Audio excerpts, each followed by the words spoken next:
Good morning, everybody. Good afternoon or good evening to the online audience from around the world. My name is Takashi Yamazaki. I'm a chief organizer of the local organizing committee for the IGU Thematic Conference, Osaka 2023. Welcome to Osaka and Osaka Metropolitan University. Early April is one of the most beautiful seasons in Japan. Whole blooming cherry blossoms welcome your visit. We, the local organizing committee, are pleased to have you all here today at the International Geographic Union, IGU, Thematic Conference on Islands in Relations, Conflict, Sustainability, and Peace. Following the IGU Kyoto Regional Conference held in 2013, our Osaka conference will provide an IGU-sponsored international forum on geographical themes. However, this conference is not only open for geographers, but also for scholars in other disciplines and practitioners in various fields. The conference's central theme, Islands, may sound simple and self-evident, but this conference will challenge the conceptualization of islands in such a simplistic and taken for granted manner. This conference will see islands in relation to something that constructs them as islands or explore their relations to the mainland, other islands, or the ocean.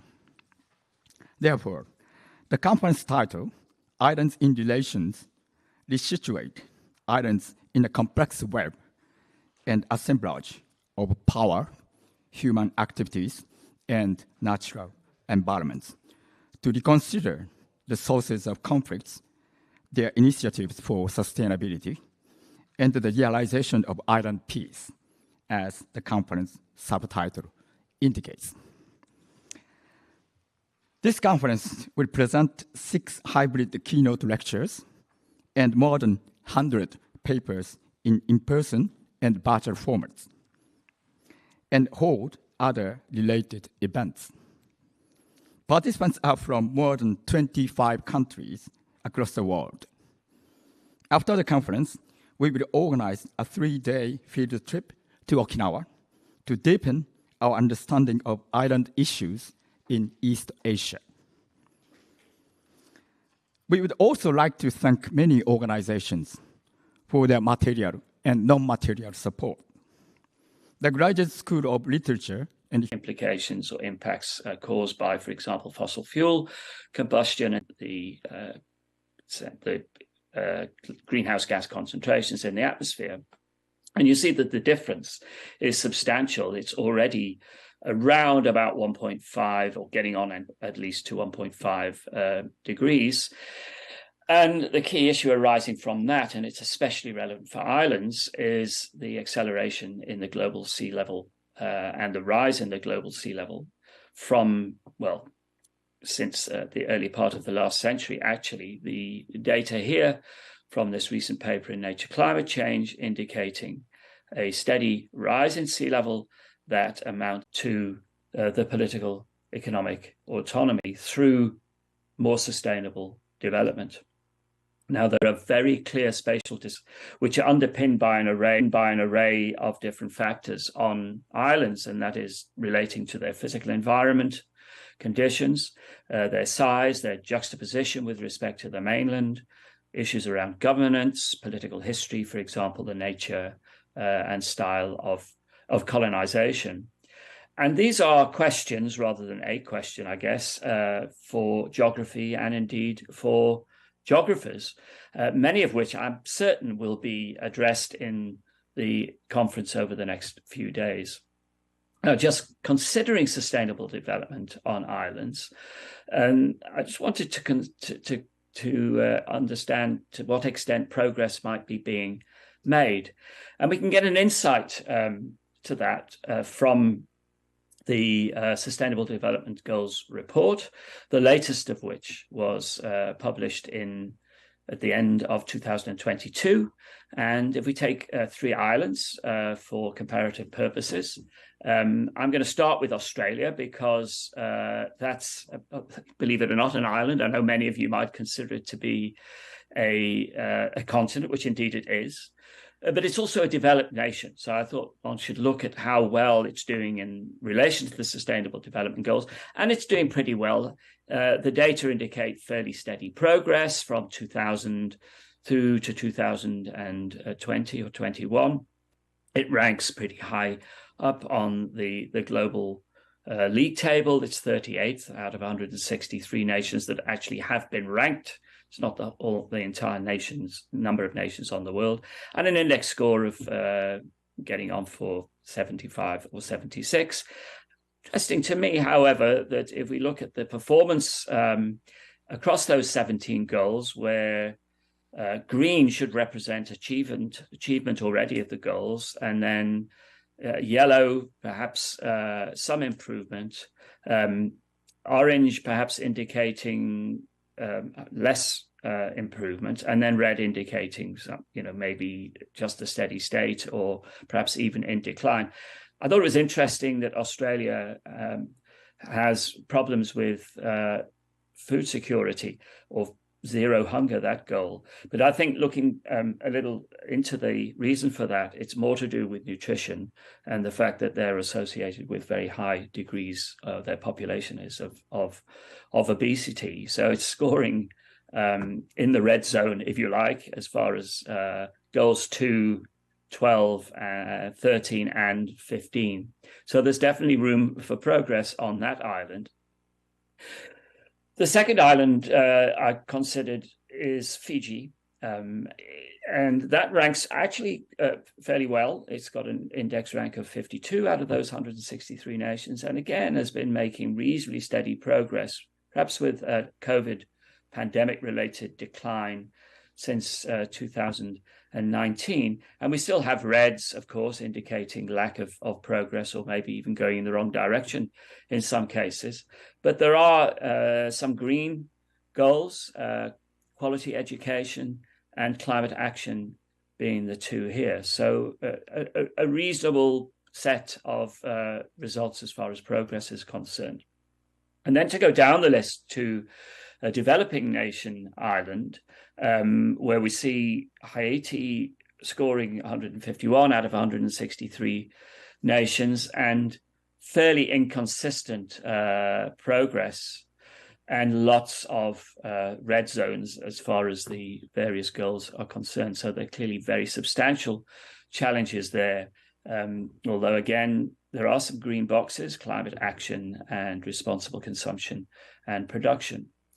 So I guess the answer to the question, how well are we doing in terms of progress, is a kind of mixed response depending on a whole range of different development issues. Now, just in closing, let me say something about islands within the island context of the IGU. We, of course, have a commission on islands, which is a co-supporter of the meeting that we're currently at.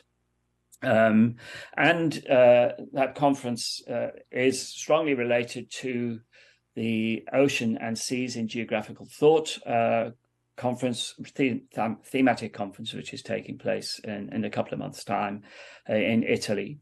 And there's no doubt that, therefore, the IGU support for these conferences indicates that we consider islands and the ocean as being very important issues, not least in relation to the United Nations decade of the oceans, the science we need for the ocean we want. And I believe IGU, through the Islands Commission and through these various conferences, is making a contribution, a valuable contribution to that. So in closing, I would like to thank the local organizing committee in particular and the Japan National Committee for the IGU for putting together this conference. I congratulate them on that, and I wish the conference for all of you great success. Thank you very much indeed.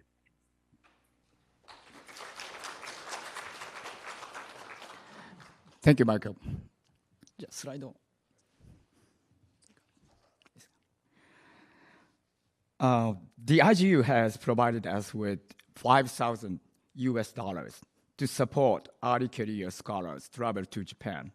The IGU Thematic Conference Osaka National Supporting Committee was organized within the Japan National Committee for the IGU to review grant applications. The committee reviewed 30 applications and selected 14 grantees. The grantees have been given differentiated awards ranging from $750 to a registration fee waiver. I introduced the award winners' names that are also listed in the conference proceedings. Xuan Yu, Elise Yanzan, Geneva Philip Daram, Ifan, Dionysia Kauti, Megan Harden, Brittany Wheeler, Angel Brian Tantoi Castoro, Shane Knapp, Nazifa Ahmed, Kai Yang Fuang, Marian Farmani, Yang Fan, and Sieber Stephen Mohan. On behalf of the award winners, Xuan Yu from South China Normal University will be given the award certificate and the grant cash of $750 by Dr. Akiko Ikeguchi, a member of the Japan National Committee for the IGU. Please come.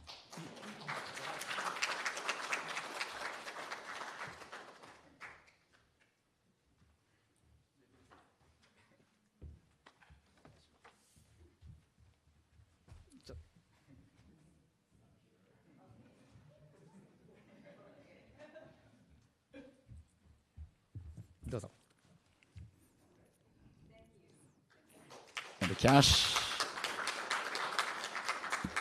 Shue, can you come here and just make a brief speech, please? Okay, thank you. I'm so glad to be here for this international conference, since it's the first time for me to attend the big international conference. So I'm a little nervous, but more excited. And I feel very lucky to got the scholarship this time. So firstly, I want to say thank you to the organizer, and thank you a lot for your precious time and excellent job you did for this conference. And my name is Xuan Yu, and I come from South China Normal University, and I'm a PhD student.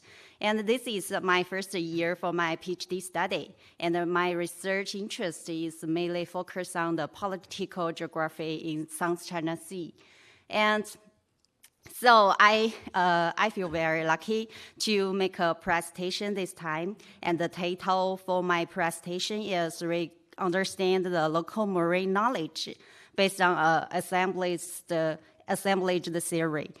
Since the fact I found, even as a secular issue, the discussion among the local marine knowledge is full of geopolitical atmosphere in the South China Sea. So I chose the Genlubu, a local marine knowledge, as an example. And based on the assemblage theory, I want to discuss and understand the relationship between the local marine knowledge, human, and the sea. Oh, and if you are interested, welcome to our session, and it will be held this afternoon at 3 p.m. Thank you a lot. Thank you a lot.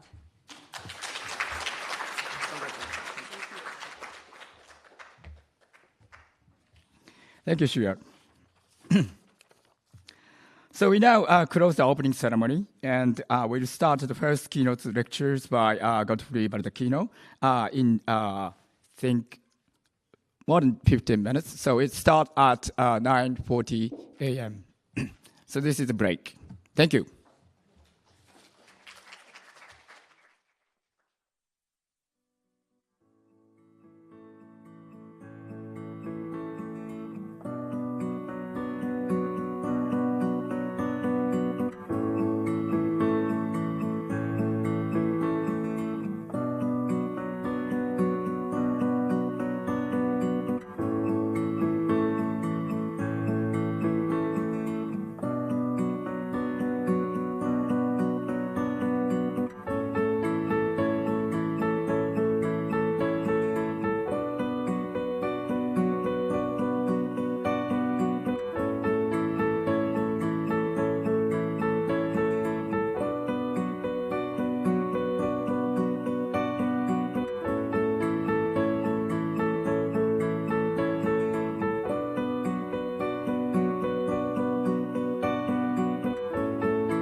I'd like to resume our session. The very first keynote lecture is going to be given by Dr. Godfrey Baldacchino. You know, all of you probably know his name, and if you search a scholar in the field of island studies, you know, his name comes at the top of the list. So that's why I invite him to Osaka today. Dr. Baldacchino is professor of sociology at the University of Malta and the Malta ambassador at large for islands and small states. He's the founding editor of Island Studies Journal and editor of Small State and Territories Journal. He served as president of the International Small Island Studies Association from 2014 to 2022, and as a Canada Research Chair, Island Studies at the University of Prince Edward Island, Canada, from 2003 to 2013. He is also a member of the advisory board of the Okinawa Journal of Island Studies. So please welcome Dr. Baldacchino.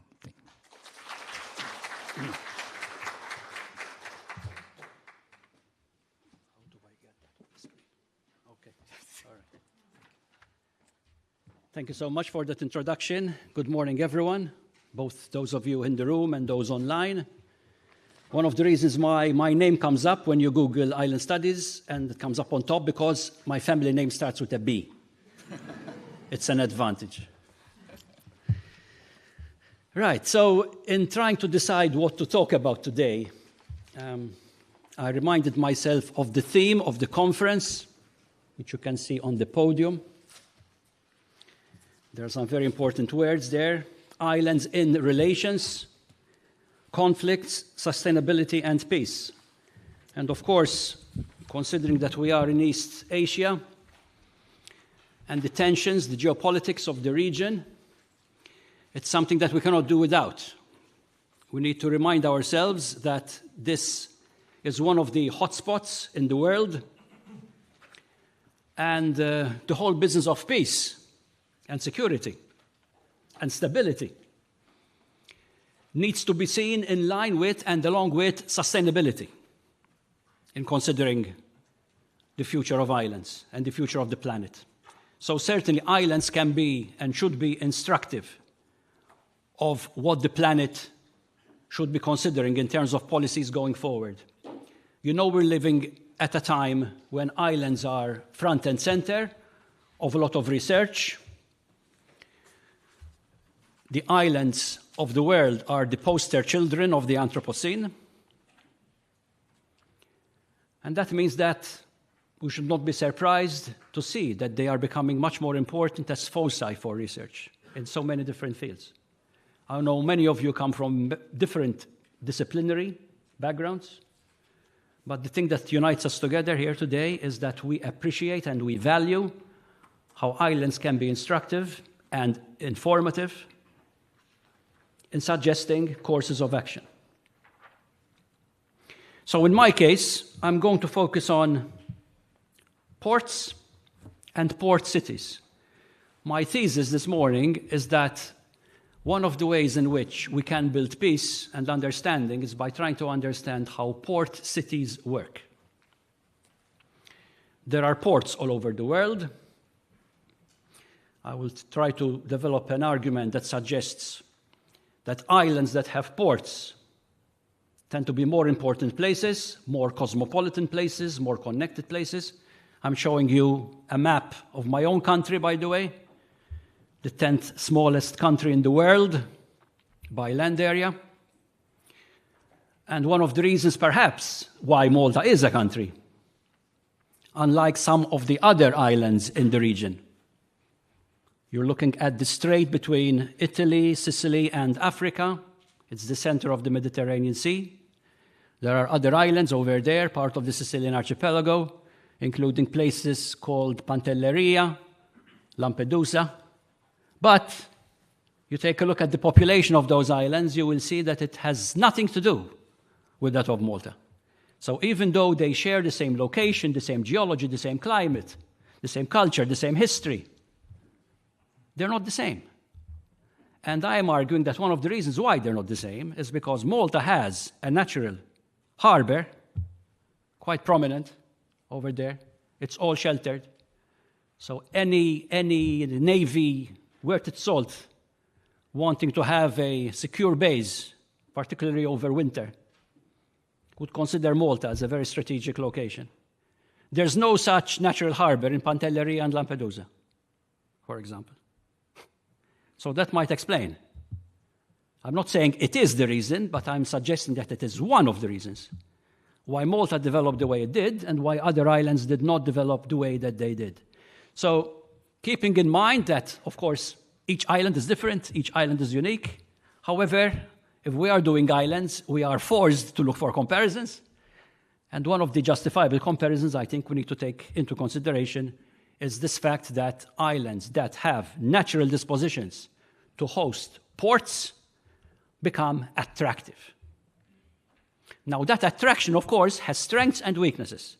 It's part of the vulnerability of islands that they are open. They have no choice if they have a harbor. They're going to be open to attack. They're going to be open to trade, right? But that vulnerability is itself an openness that brings rewards. It brings benefits. It brings people, ideas, religions, languages from other places and forces those islanders to mix. And I'm going to spend some time discussing the effect of that mix. Because on one hand, it can breed nationalism, exclusion, xenophobia, fear of strangers. But on the other hand, it could lead to a more cosmopolitan culture, more tolerant culture, a more diverse culture, which I believe is also one of the recipes for peace. So port cities, there's a lot of literature about this. One of the ways in which port cities have been explained is that in many cases they are staples-oriented, which means that they become places where the product of their hinterland, their own interior, is processed and exported. On the other hand, there are places that have no hinterland. If you're talking about a small island in particular, that island may not produce anything worth exporting. And yet, it can still have a viable port. So in this case, we talk about entrepot. It's a French word, which basically means a place of transshipment. It's a place where cultures meet through trade, through sailors, through merchants, through bankers, and anything else that is associated with maritime trade.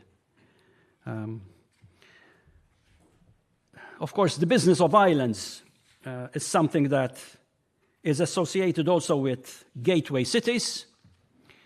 Lots of examples around the world of places that have served as gateways to the interior.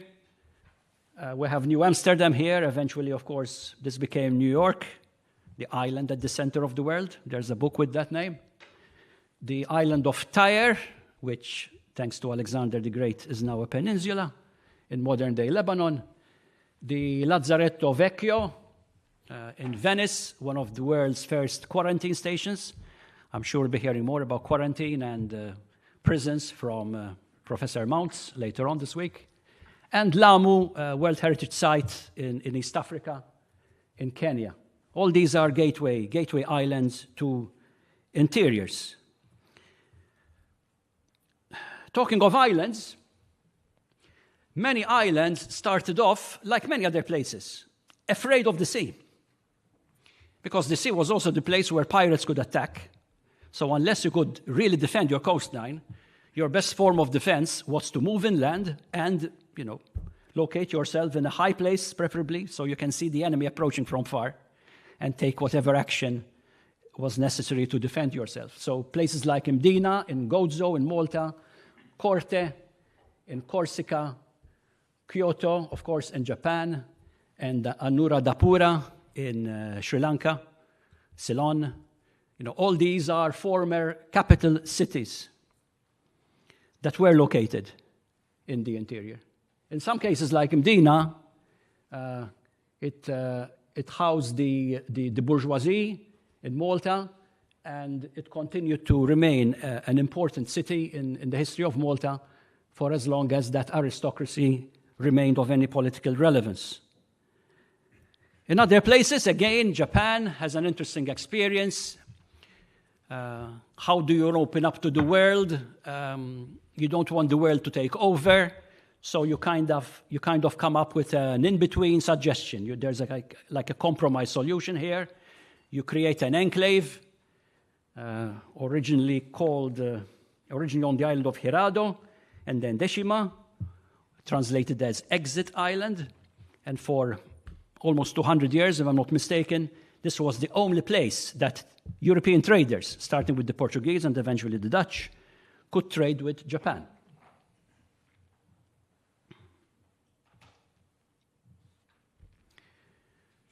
Right. So, as we move towards the present and the importance of trade becomes more important and significant for islands, we see that this economic relevance gets translated into a demographic spurt. And the port cities typically become the capital cities of these islands. So we have a development from the inland to the sea. Ajaccio is the modern capital of Corsica. It's no longer Corte. Colombo is the modern capital of Sri Lanka.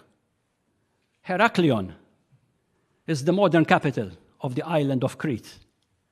And Tokyo, of course, which has a coast, is the modern capital of the country of Japan.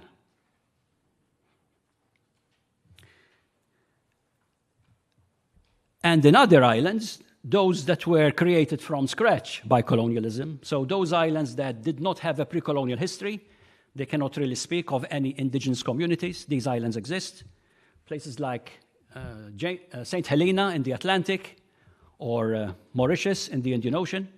In these cases, the port city became immediately the capital city, and it continues to serve this function.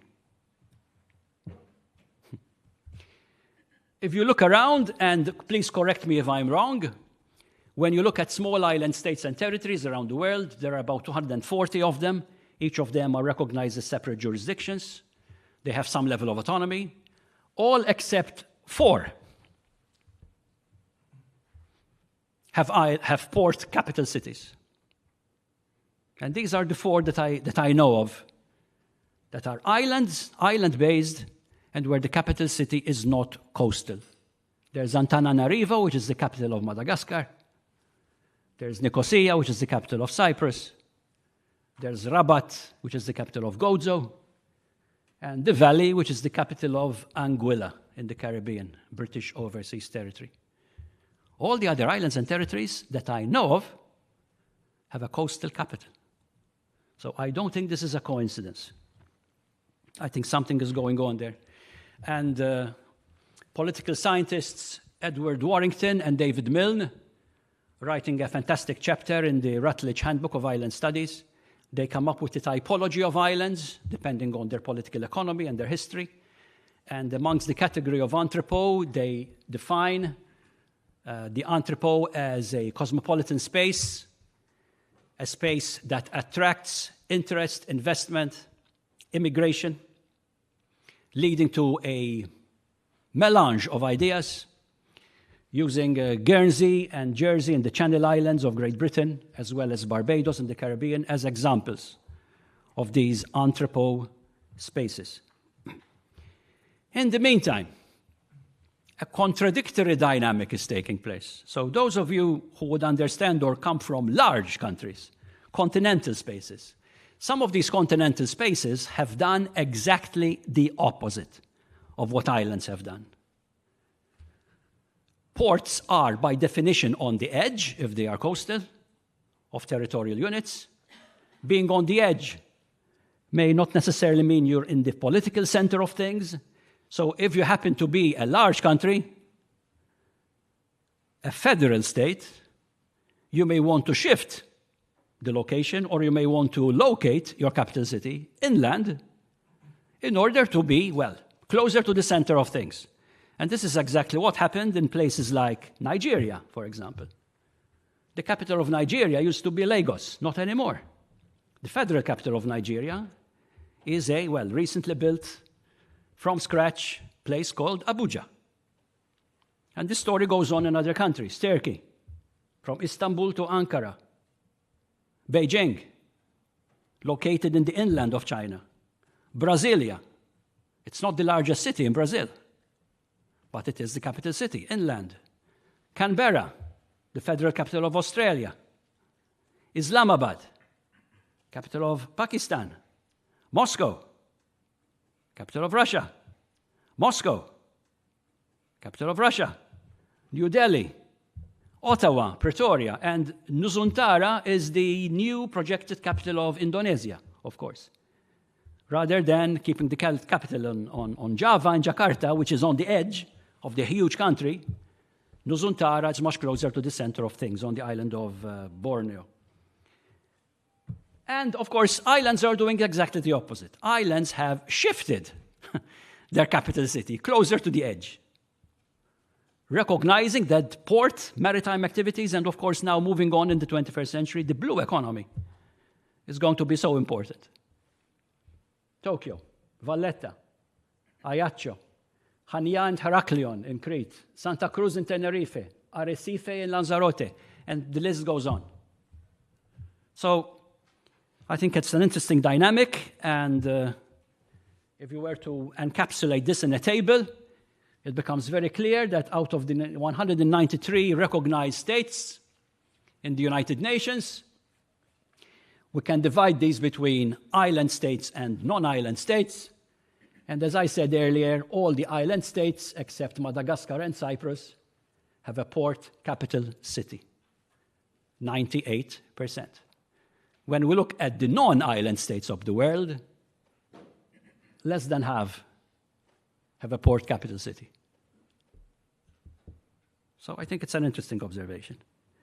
It's reflected in economics. When you look at large countries, the share of economic activity, of economic value added, that's represented by exports and imports, is typically a fraction, right? If the United States, if India, if China were to close their borders, they would probably survive fairly well. If Malta were to close its borders, we'll probably be in trouble within a week, right? Because the share of GDP in small states, small economies, the share of exports and imports is usually huge. And we have a few examples here, all of which, of course, are pretty small. So the role of port cities is immense on islands. What these port cities usually do is that they start as fortresses. The fortress here on the island of Corfu, also known as Kerkyra in Greek, in the Adriatic Sea, the capital city of Valletta in Malta, you would start with a fortified promontory, usually protecting a harbor, same here. Then you have the settlement, also protected by walls, behind the fortress. But of course, the population continues to grow, and then what do? Usually the population then spills over outside the walls, and that's exactly what happened in places like Valletta, in places like Corfu, where basically a considerable part of the population then ends up living in the port environs. And you have countries like Singapore, like Bahrain, where the port city really, literally dominates what's going on there. We can safely define these countries as city-states. The proportion of built-up area is enormous. I mean, just look at Bahrain here. Capital city of Manama occupies almost by itself half of the island, which is the country, by the way.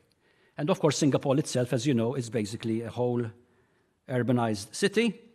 The manner in which the port city expands also depends on the typography and geography that we're talking about. So in the case of Bermuda, Bermuda was originally 7 different islands. They've now been connected through bridges, so it's now effectively a single island. In the case of Mumbai, which started off as an archipelago, water has been drained, land has been reclaimed, and the former 7 islands are now one single agglomeration.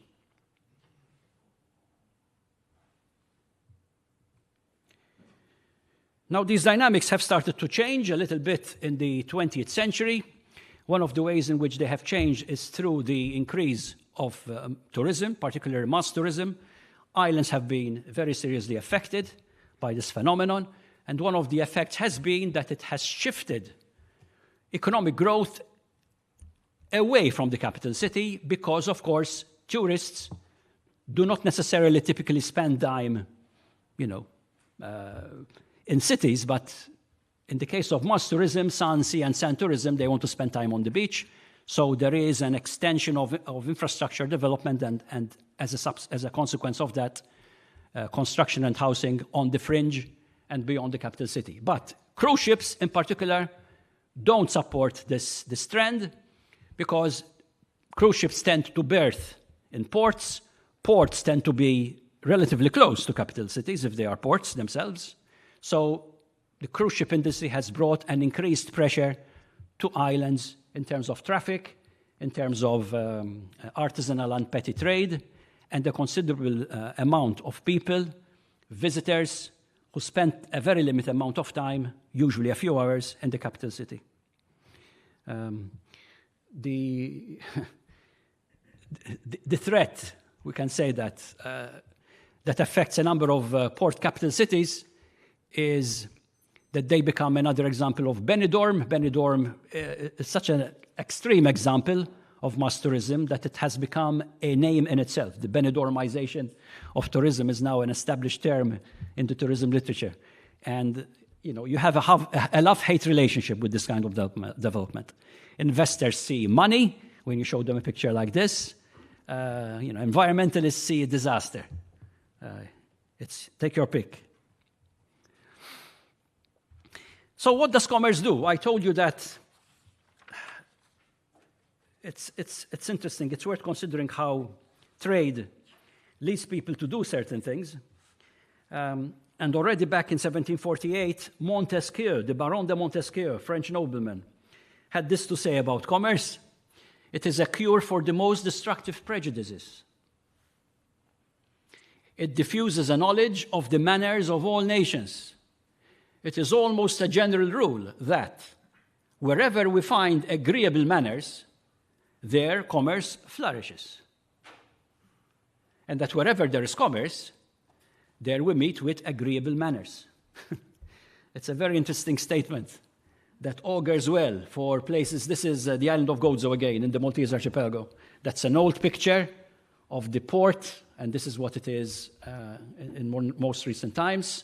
This is not a natural harbor, so we will see limited infrastructure, but the tenet remains the same.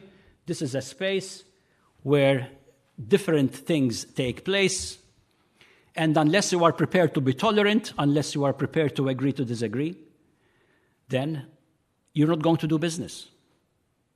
So the drive to do business, the strive to create value from transaction, from commerce, from trade, should allow people to be a bit more respectful, a bit more tolerant, a bit more open to and with ideas that they don't necessarily share.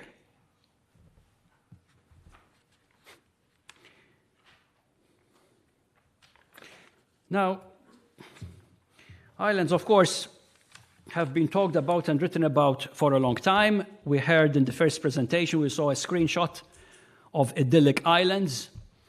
All of them had nobody in the picture. You may have noticed that. It seems that islands are preferred destinations when there's nobody there. So you can claim them and you can own them.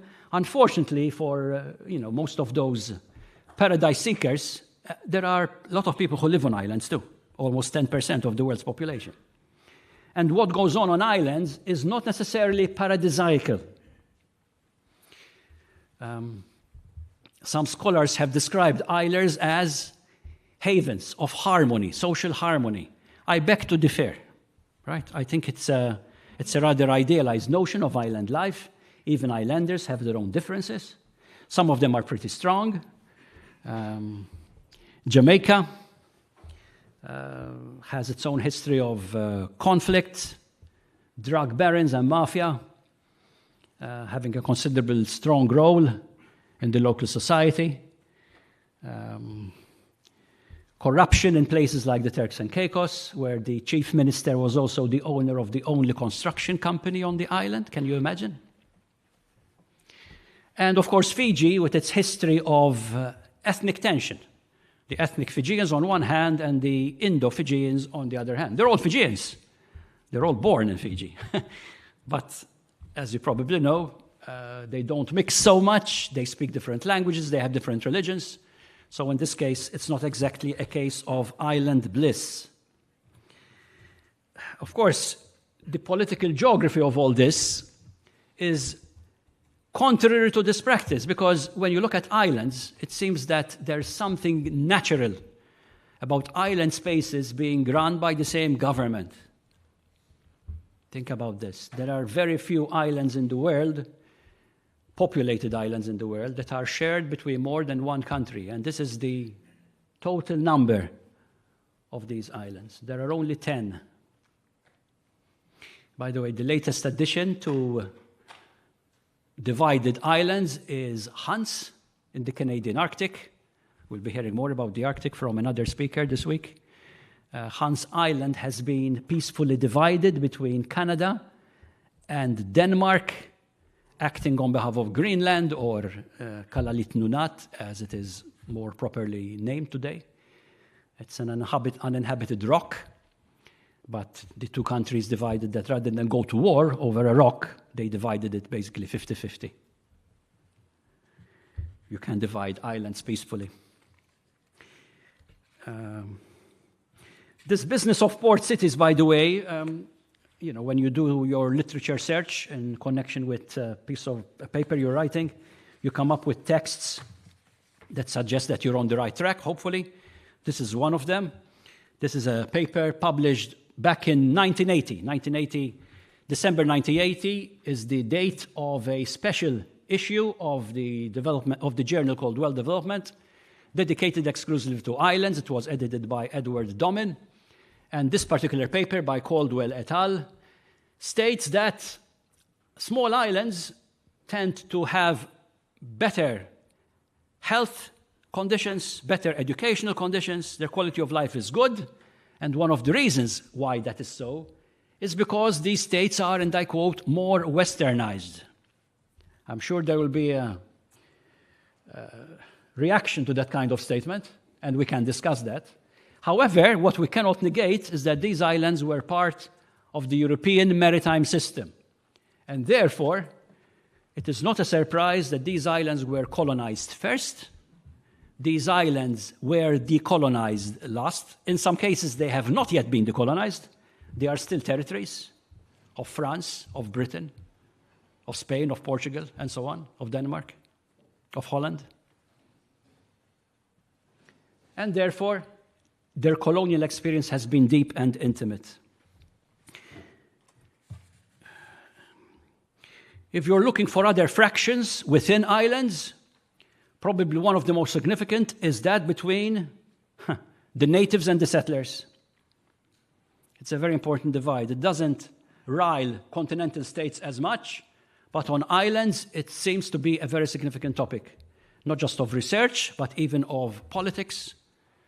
Non-belongers may not have a vote, so it's easier to take anti-immigrant positions on these islands. And wherever you look, whether it's the Caribbean, the Indian Ocean, the Pacific, there are going to be tensions, sometimes implicit, sometimes more explicit and visible, between the so-called indigenous population, people who claim and have title to the land, people who can trace their lineage multiple generations, as against those who have come and lived and immigrated more recently. And I spoke about Mauritius. I spoke about Fiji earlier, and the tension arising from the descendants of immigrant labor, particularly from India, is also something that affects two other countries, two other island states, one of them being Mauritius in the Indian Ocean, and the other being Trinidad and Tobago in the Caribbean. Of course, in more modern times, we have had different types of migration. One of the most recent ones is the movement of undocumented migrants, people who are leaving the Middle East, Africa, Latin America, Central America, migrating in order to try to start a better life for themselves and their families. Some of them land on islands, not necessarily because they plan to do so. They may have been forced to land there, in some cases after a rescue at sea. Lampedusa in Italy is one of them. Lesbos in Greece is another. I think we'll be hearing more from Professor Mounts this week about these kinds of spaces. There's still islands, there's still places with island ports, but in this case, the cargo, if I may use that word, is human.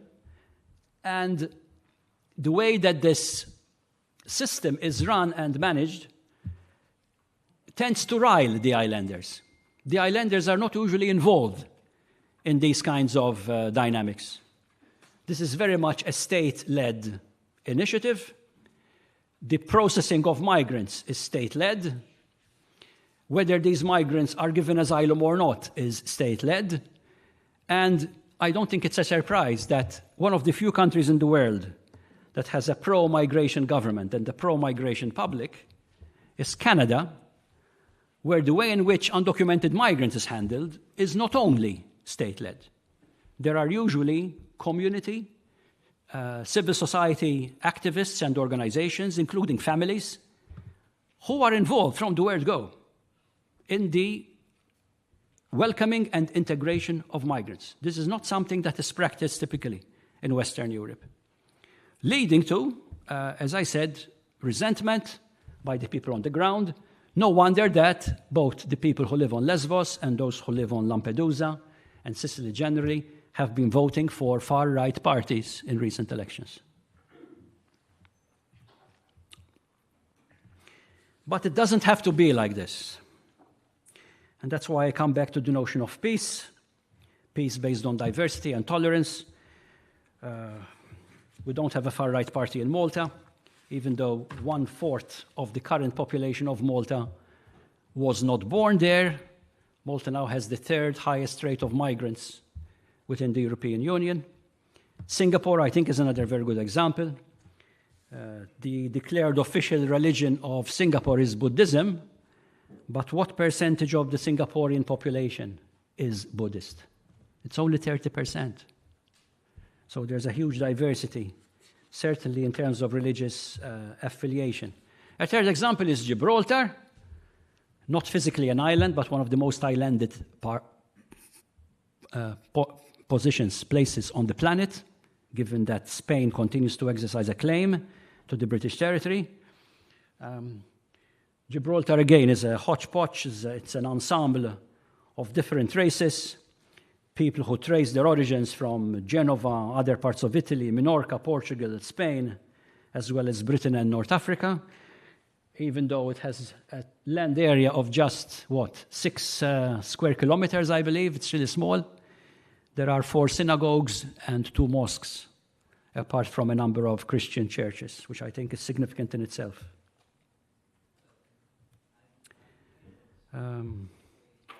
Port cities are significant also because, of course, the means of transportation, the transportation paradigm, is driven by boats. And I like this quote from Michel Foucault, where he describes how boats have been the transport paradigm of our civilization, the great instrument of economic development, but they have also been, and I quote here, the greatest reserve of the imagination. The ship, the boat, the ship, is the heterotopia par excellence. Heterotopia means a counter place. It's like a mirror that allows you to see yourself from another angle. And this final sentence, I think, is worth reflecting on. In civilizations without boats, dreams dry up. Espionage takes the place of adventure, and the police take the place of pirates.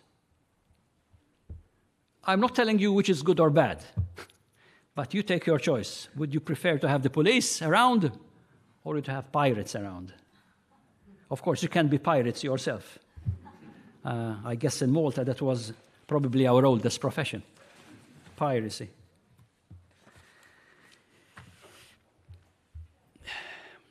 Whether islands become tolerant spaces or not, perhaps depends on the tempo and the personality of multiculturalism. So, what happens here?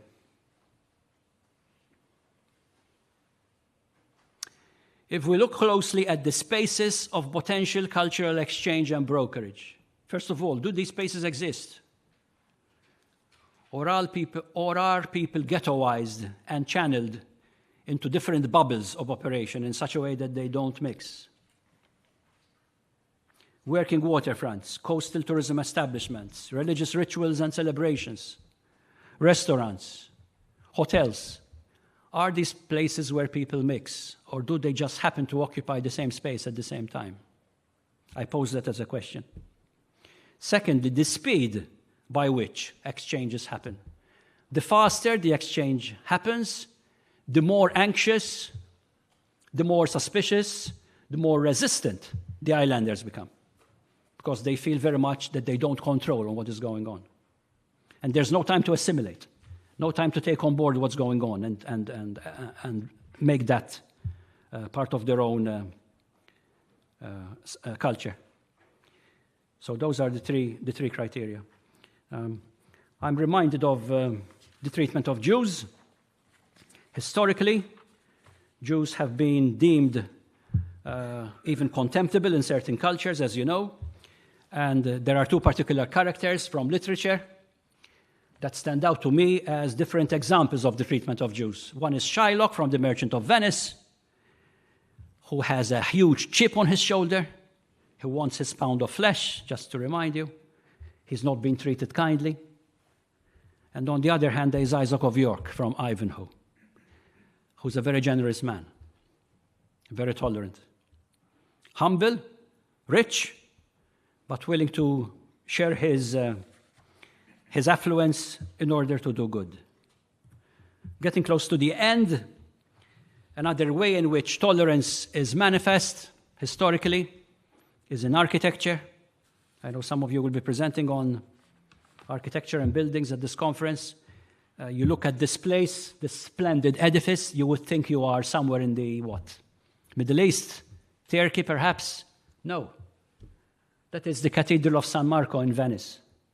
Imagine, it's a Christian temple, but built very evidently with Oriental traditions. Remember, Venice is one of the world's few island empires. There have only been half a dozen island empires within recorded history, and Venice is one of them.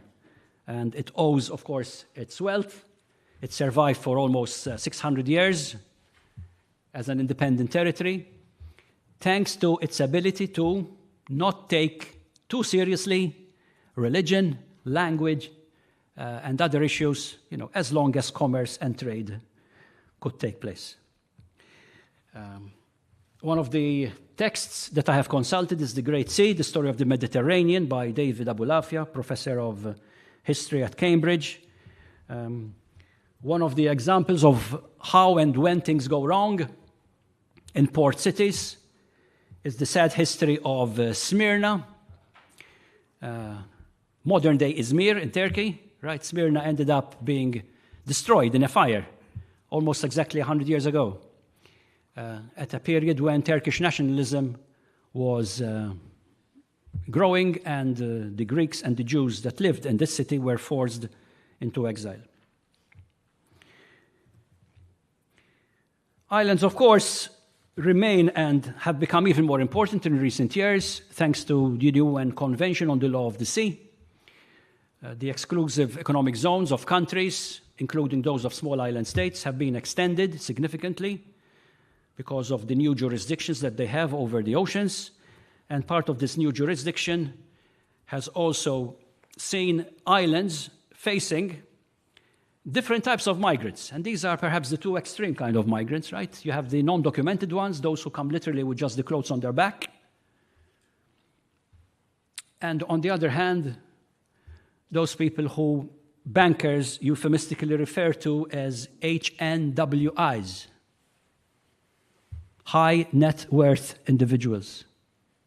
So if you have $1 million in your bank account, at least, you would be considered a high net worth individuals. And these are people who are being attracted in some countries, not just islands, of course, as potential residents. If you want to purchase a passport, that can be easily arranged. Other texts speak about islands and ports and their contribution to democracy. I think I will skip this since I'm running out of time. I'll just conclude by reminding you all there are different ways of looking at islands. These are some of the characteristics that are typically used as basis for comparison. Distance from mainland, location, size, identity. The sea, of course, very, very important. We cannot underestimate the role of the ocean in island studies. And by fragmentation, I mean archipelagicity. Again, we usually say islands, but we mean archipelagos. And of course, one of the most perhaps historically known images of an island is taken from Thomas More's Utopia. Even in that particular book, we are reminded that islands are not just isolated from the mainland, but they are also connected to that same mainland. And the port and the ship reminds us of that connection. So hopefully, in this presentation, I've provided some insights, perhaps a justification as well of the importance of looking at port cities as another interesting characteristic that may explain the trajectory, not the outcome. The outcome depends also on human decisions, but certainly the trajectory will be impacted by geography in this case. Thank you so very much. Arigatou gozaimasu. Thank you, Godfrey. It's excellent, insightful presentation, which is, I think, greatly suitable for the beginning of this conference. Thank you very much. So I'd like to take some questions from the floor first, and after that, I'd like to take questions from the online audience. And yeah, please raise your hand. Professor Iwashita, please.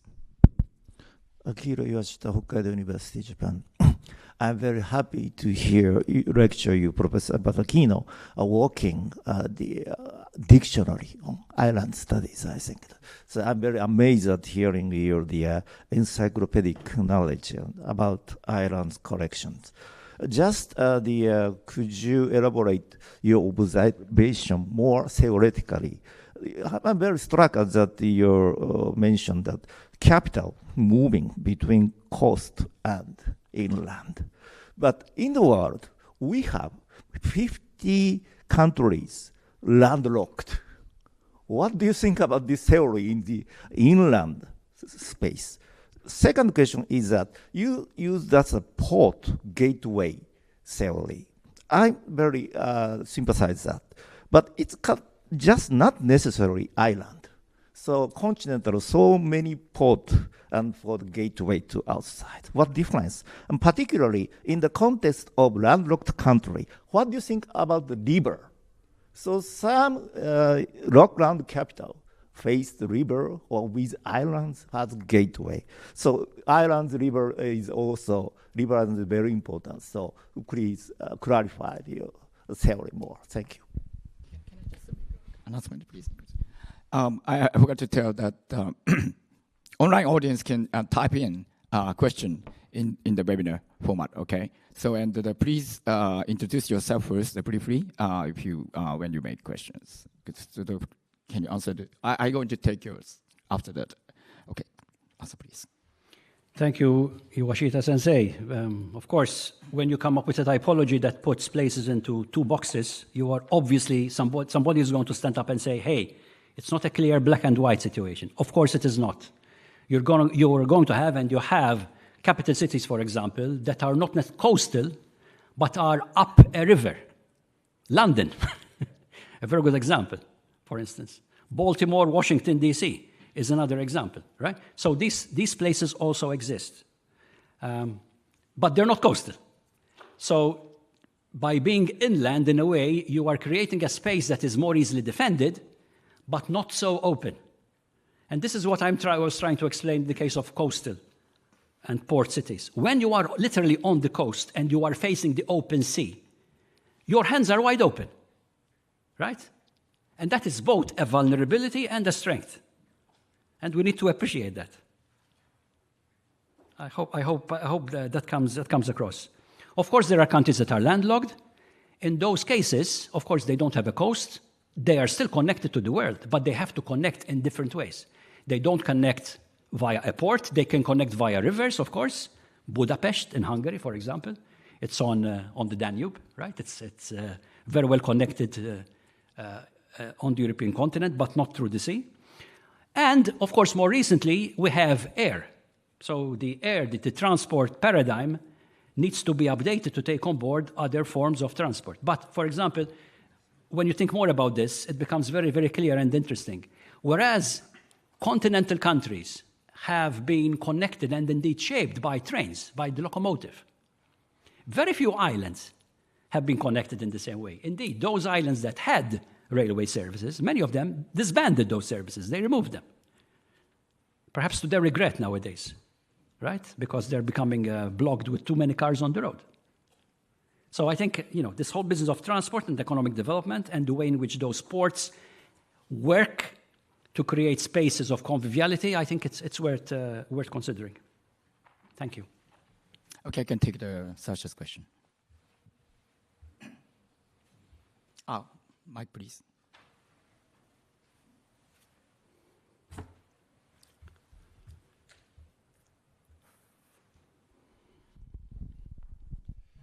Thank you very much. Very interesting presentation. I'm Gijsbert Woegendoorn from University of Johannesburg in South Africa. Now, South Africa only has about 12 islands. It's fairly minimal, especially compared to Sweden.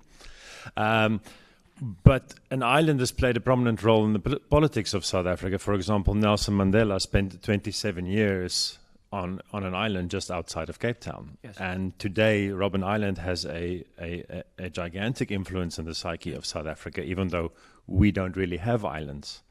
So it's interesting from a political geography perspective how islands are often used as prisons. And I think that's something worth historically noting. No question, I just thought I would add. Thank you very much. No, thank you so much. Of course, island spaces, typically those that are far away enough to be out of the public mind, they usually also become spaces of incarceration. So you have, political prisoners, for example, refugees. They typically find their way either to the offshore island of your own country, or sometimes, of course, to the offshore islands of other countries. You don't have to be imprisoned in your own space. You mentioned Robben Island, of course. Nelson Mandela spent, 24 years, I think? Over 27, thank you. Alcatraz, San Francisco Bay, used to house one of the most notorious criminals in the United States.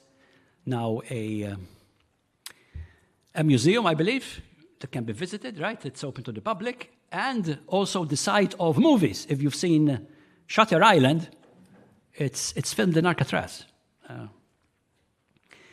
And again, these islands, they become, again, spaces that for those countries that are going through reflections and coming to terms with their past, they become almost sacred spaces.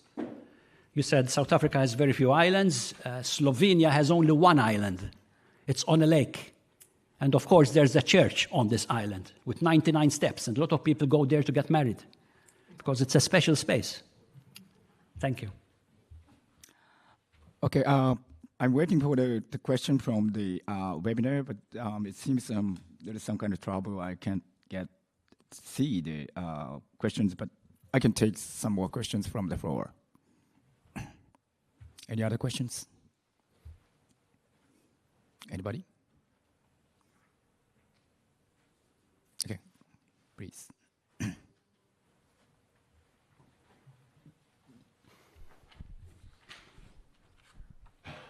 Thank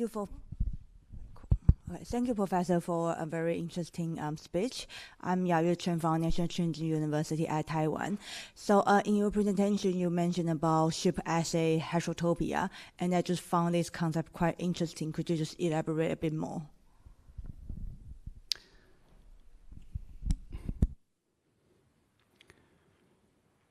Heterotopia is a concept that Michel Foucault developed as a way in which we try to understand ourselves by looking beyond ourselves. It's an approach, of course, it's a methodology that also applies to the study of islands. Sometimes, and this I found this also from my own personal experience, the best way to understand my own island, my own country, my own archipelago, is to go outside and look at it from the point of view of somebody who can appreciate, compare, contrast my own reality, my own experience from the point of view of being detached, being somewhere else. And the heterotopia plays precisely that kind of function. So the idea is that you look at those places that, in the case of the boat in relation to land, for example, the boat is mobile, the boat is fragile, the boat is, it's an island unto itself, floating. Okay? I'm reminded of Joseph Conrad, the British novelist, and his whole series of books that are all based on communities on ships, right? And what takes place on ships and how characters are made and broken on ships. So this becomes the mirror that allows us to understand who we are, who we can be, who we want to be, who we don't want to be. Which, in a way, creates, of course, stereotypes at the same time. So the stereotype of a ship as mobile makes it then a nervous space when it is not mobile. And a continent is the other way around. If a continent is moving, there may be a presentation from Mitul Barua this week. Is Mitul here in this room? Has he arrived? Okay. When you have river islands that are flooded regularly, for example, and people have to change their homes on a regular basis because of mudslides or rising sea banks, this is going to be something that people are going to witness and experience increasingly because of inundations and the consequences of climate change, right? That disturbs people. It unsettles them. So I hope that I've tried to answer your question. I wanted to add that if you are interested in my paper, it's actually written. I have a paper. Send me an email and I'll be able to share it with you. Thank you. Any other question? We still have time. Ian?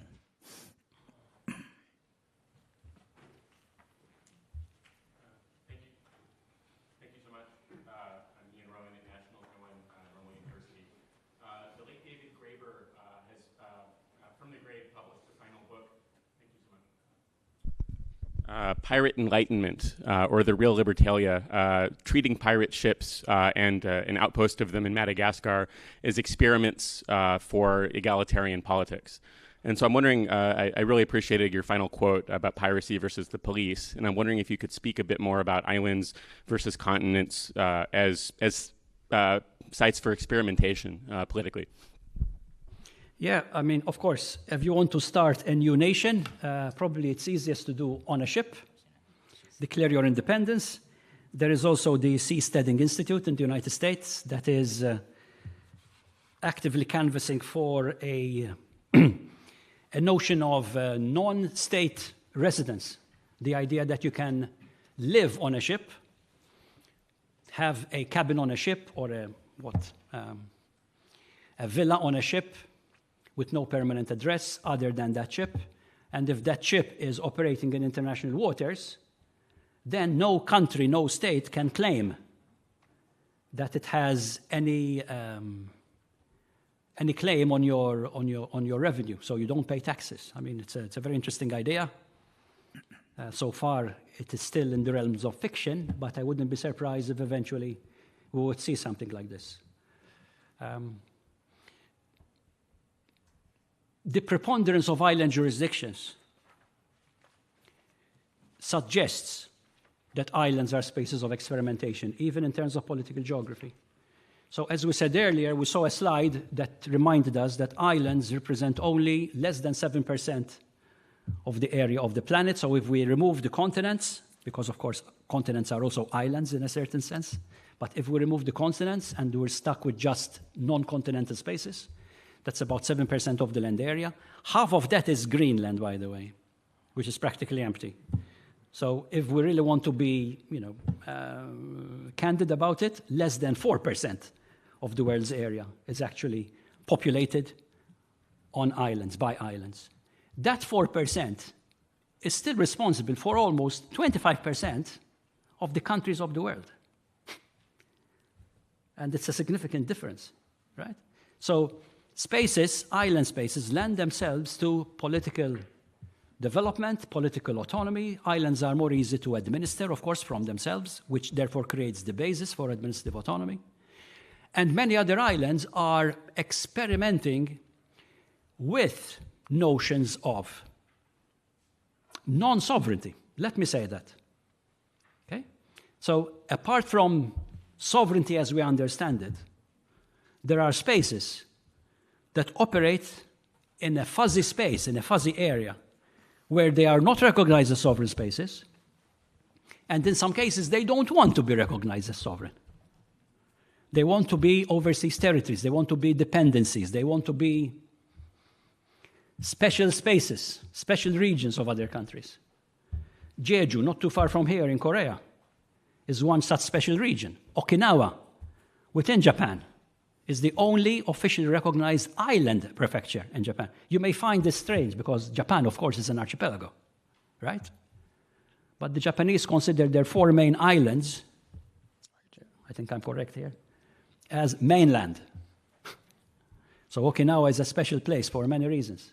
Taiwan, again, you come from Taiwan yourself, right? What is Taiwan? It's a question I ask my students. And some of them are really troubled. What is Taiwan? It depends on who you are, where you are, which country, right? Taiwan is a de facto state. It is a de facto state. It operates as a state. Doesn't mean it is necessarily recognized as a state, but it certainly operates as a state, right? And it's one of those spaces that remains in this in-betweenness. This is in the title of my paper.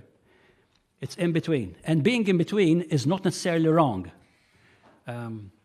If you ask the United Nations, they think it's wrong. The United Nations has a committee. It's called the Committee of 24. Every year they meet and they discuss how to push non-independent islands into independence. But not everybody wants to become independent, right? Ask the people of Puerto Rico. Ask the people of Bermuda. Not everybody is a Catalonia or a Scotland. And even Scotland is changing its mind again, apparently. Right? The last time that a territory, that a non-sovereign jurisdiction became a sovereign state is 12 years ago, 11 years ago, South Sudan. So this is the longest stretch of time in the last 150 years that a country has not become independent. So obviously, there are also advantages in being a member of another country rather than being sovereign. I hope that answers your question. I can take one more question before coffee break. Go ahead. Mike, please.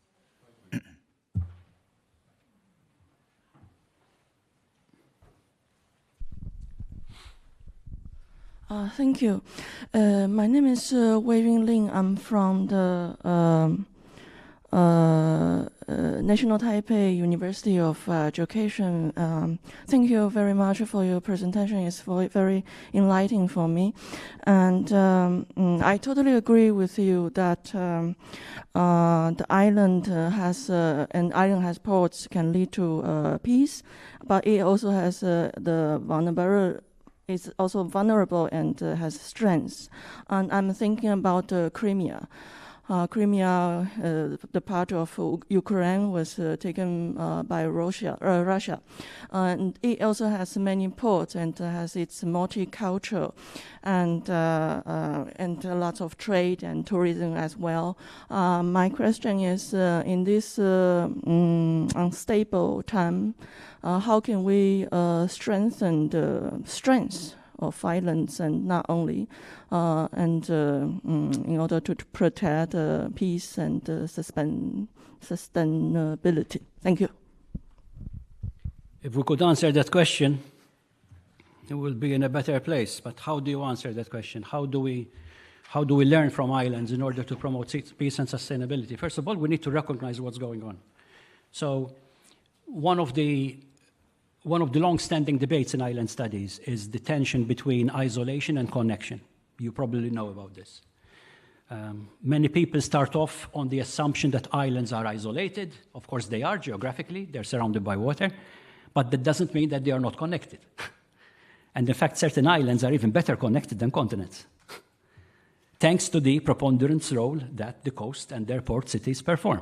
So if we look at the way in which islands have developed and continue to function and work, I think we will learn a lot about the importance of, unfortunately, we use vulnerability as a term to explain this openness. But I think it's an unfortunate choice of words. I don't like this word. Of course, we understand environmental vulnerability, we understand the way in which a tsunami, an earthquake, a flood, a volcanic eruption can impact on an island rapidly and totally, much more than it does on a continent. Yes, we understand that. But when we apply that term to economic processes, I think we underestimate the resilience, we underestimate the flexibility, we underestimate the strength that lies in the fact that you depend on others to survive. I hope I'm not contradicting myself here, but this is part of the oxymoron of island life. Your strength arises from your openness to the sea. And it is that openness, that willingness to engage with whatever comes your way. You don't know what's coming your way. It could be a pirate. But I would always argue a pirate is better than having the police around.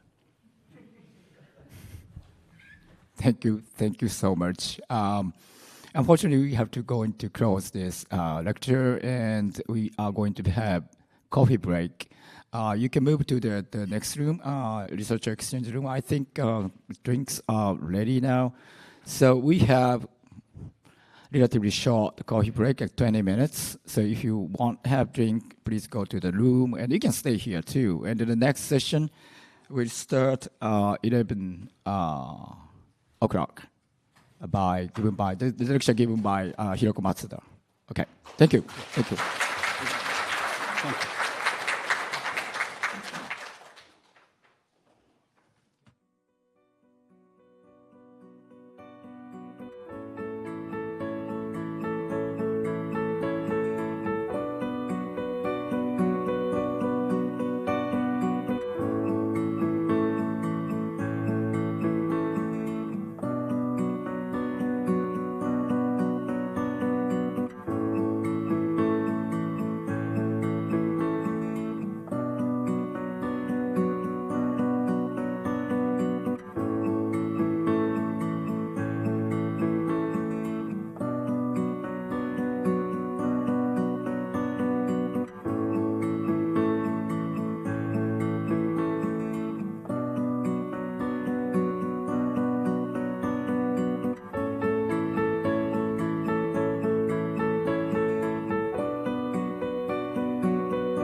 Yeah.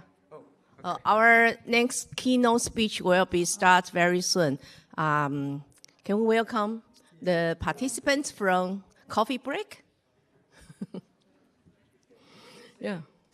Hi. No, go out. Ring.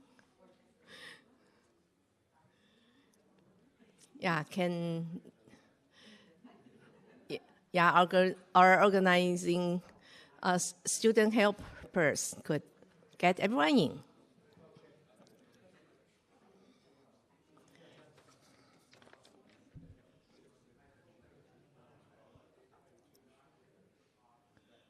Okay. Let's go start. Yeah. Welcome to coming back to our next keynote speech section. Myself, I'm Hui-Min Cai, I come from National Taiwan Normal University. It's my great honor to introduce our keynote speaker for this section. Here we are welcome Professor Hiroko Matsuda. She is a professor at the Faculty of Contemporary Social Studies of Kobe Gakuin University. Yes. And she received her doctoral degree from the history from the Australian National University, and she published many publications and articles and books chapters relating to crossing the water borders or border crossings. Let's welcome Professor Matsuda.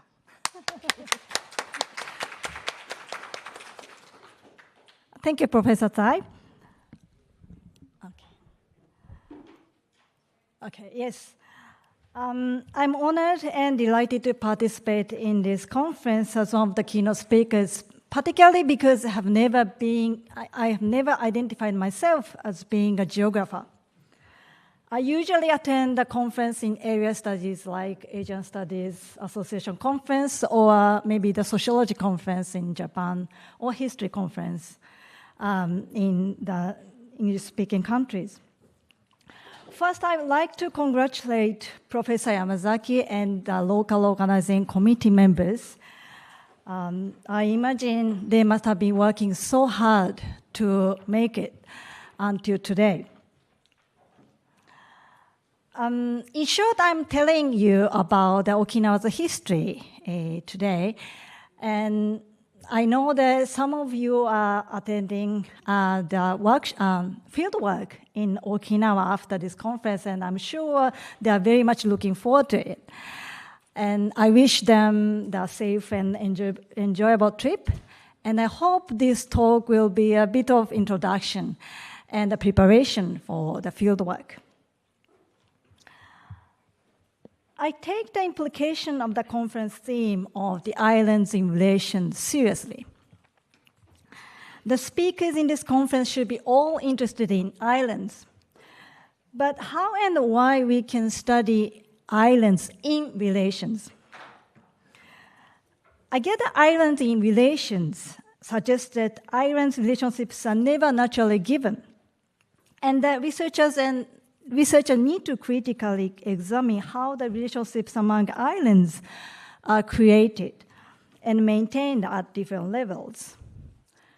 Today, I'd like to use this opportunity to talk about the Okinawa and the Ryukyu Islands in East Asian relations and how the islands' relationships to the other islands and the continents are created, maintained, and transferred from the early modern to modern age. The theme islands in relations also encourages us to reconsider the island and mainland relation that we see as self-evident. I understand for many small islands, mainland is extremely important. And the mainland largely defines the lives of the islanders. But the islands-mainland relations should not be the only relationship for small islands.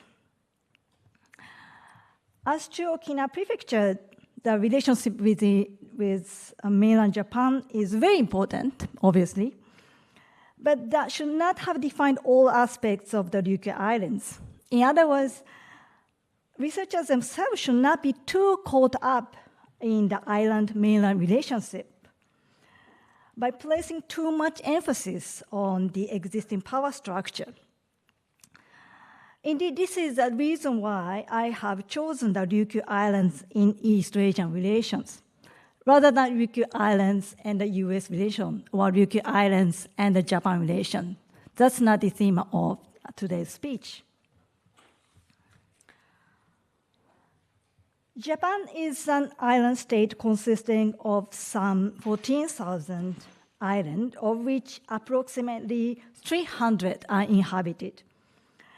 Each island is unique, but the Ryukyu archipelago should be characterized as the border islands, demarcating the western and the southern state borders of Japan. Border islands are most vulnerable to changes in international relations. Thus, today I will explore how the Ryukyu Islanders' lives have been tossed about by the changes in East Asian relations that used to be dominated by the Chinese Empire, and afterwards were dominated by the nation-state system when Japan established the modern empire in the late 19th century.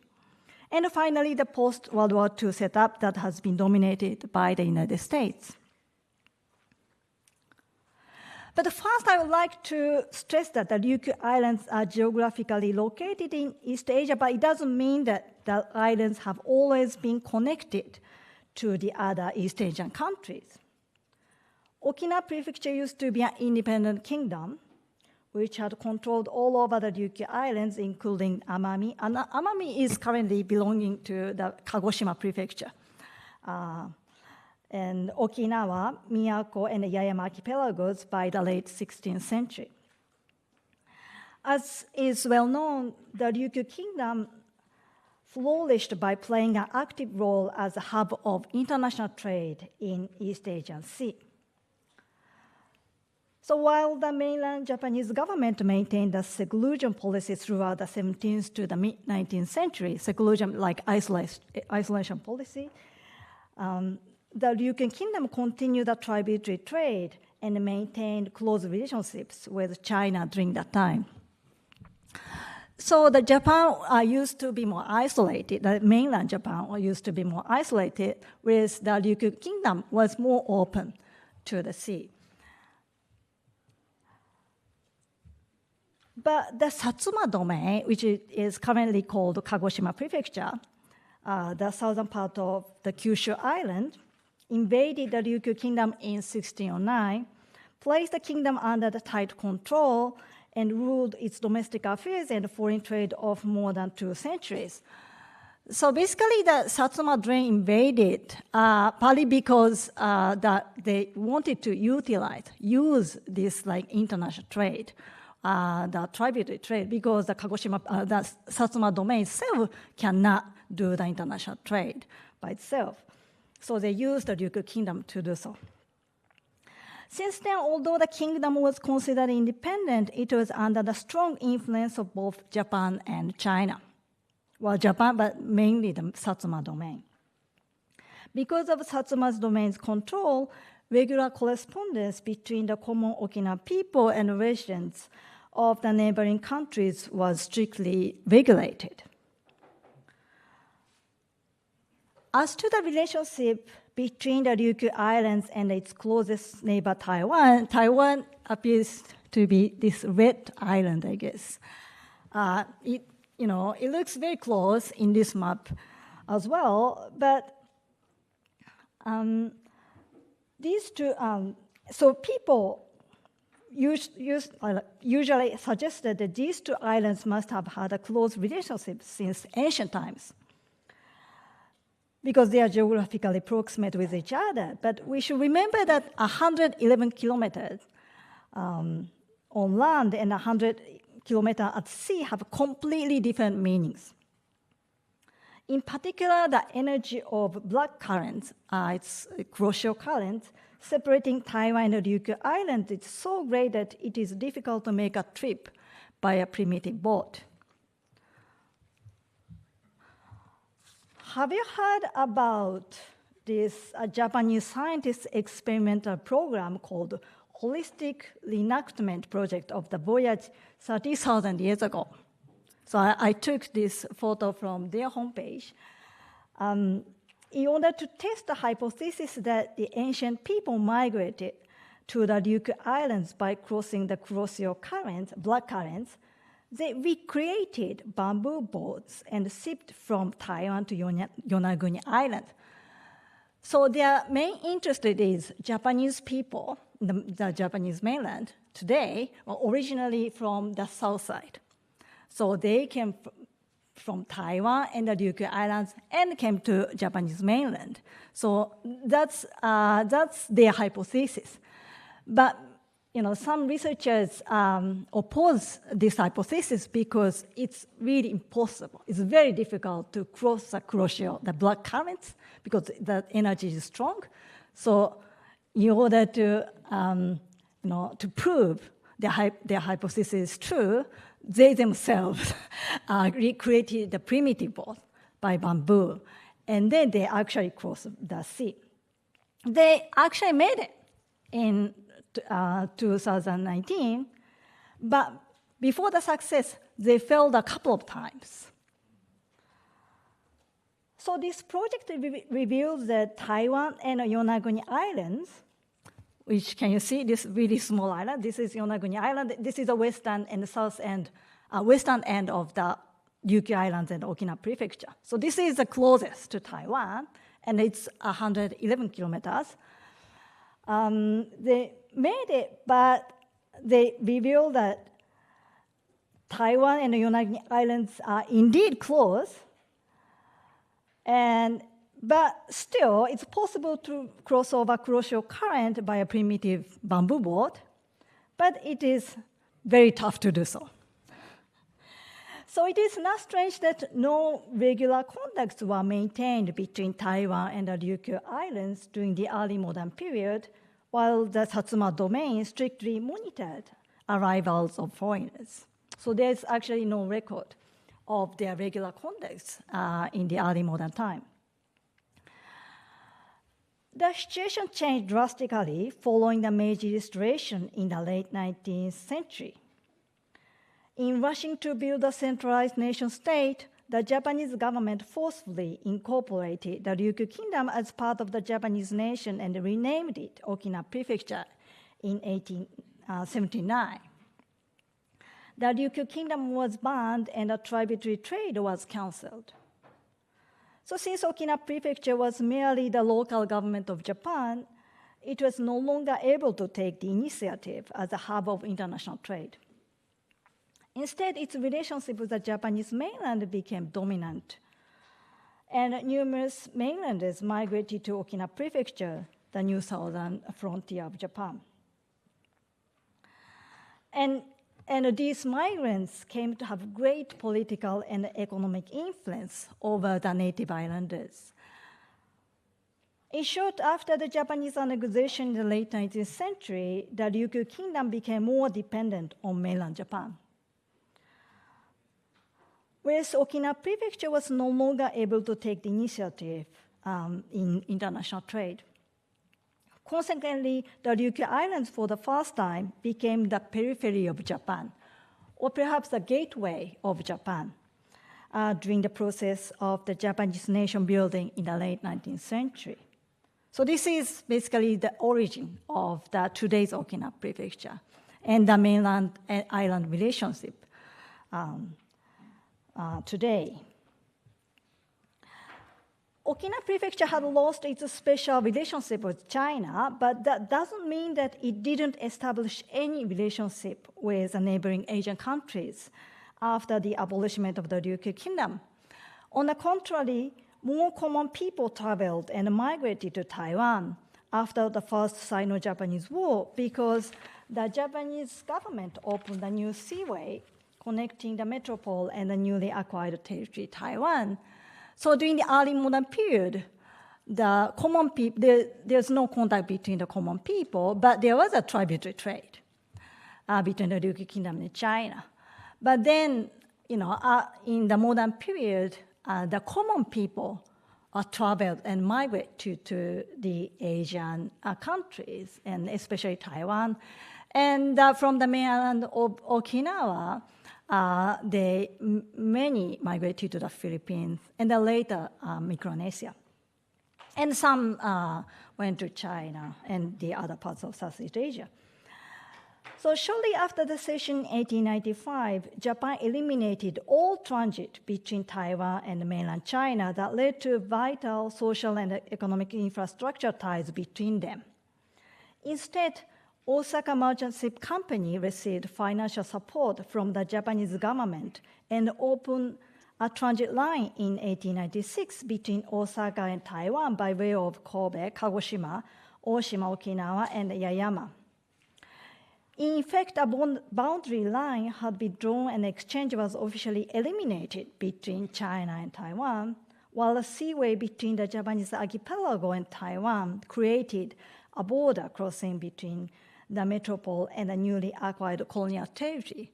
So for the, as an island state, that recreating the seaway is the first step of the imperial expansion of Japan.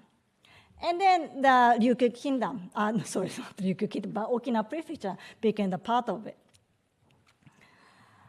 From the perspective of the Japanese government and the Osaka Merchant Ship Company, Okinawa might have seemed to be a minor port en route to Taiwan, but the opening of the Imperial Seaway greatly changed the lives of people in the Ryukyu Islands, because the oceanic transit meant that they could visit and trade with a rapidly developing colony. In particular, people on Miyako and Yaeyama Islands, which were the most isolated regions of Okinawa Prefecture, but rather closer to Taiwan, gained the greatest benefit. The common people of these islands were politically, financially, and culturally marginalized, and ordinary people had few opportunities to visit cities and experience the modern lifestyle, which gave the islanders access to the rapidly developing city of Taipei, in which Japan was making a substantial investment. Yonaguni Island, located at the southern end of the Yaeyama archipelago, forged a particularly close tie with Taiwan.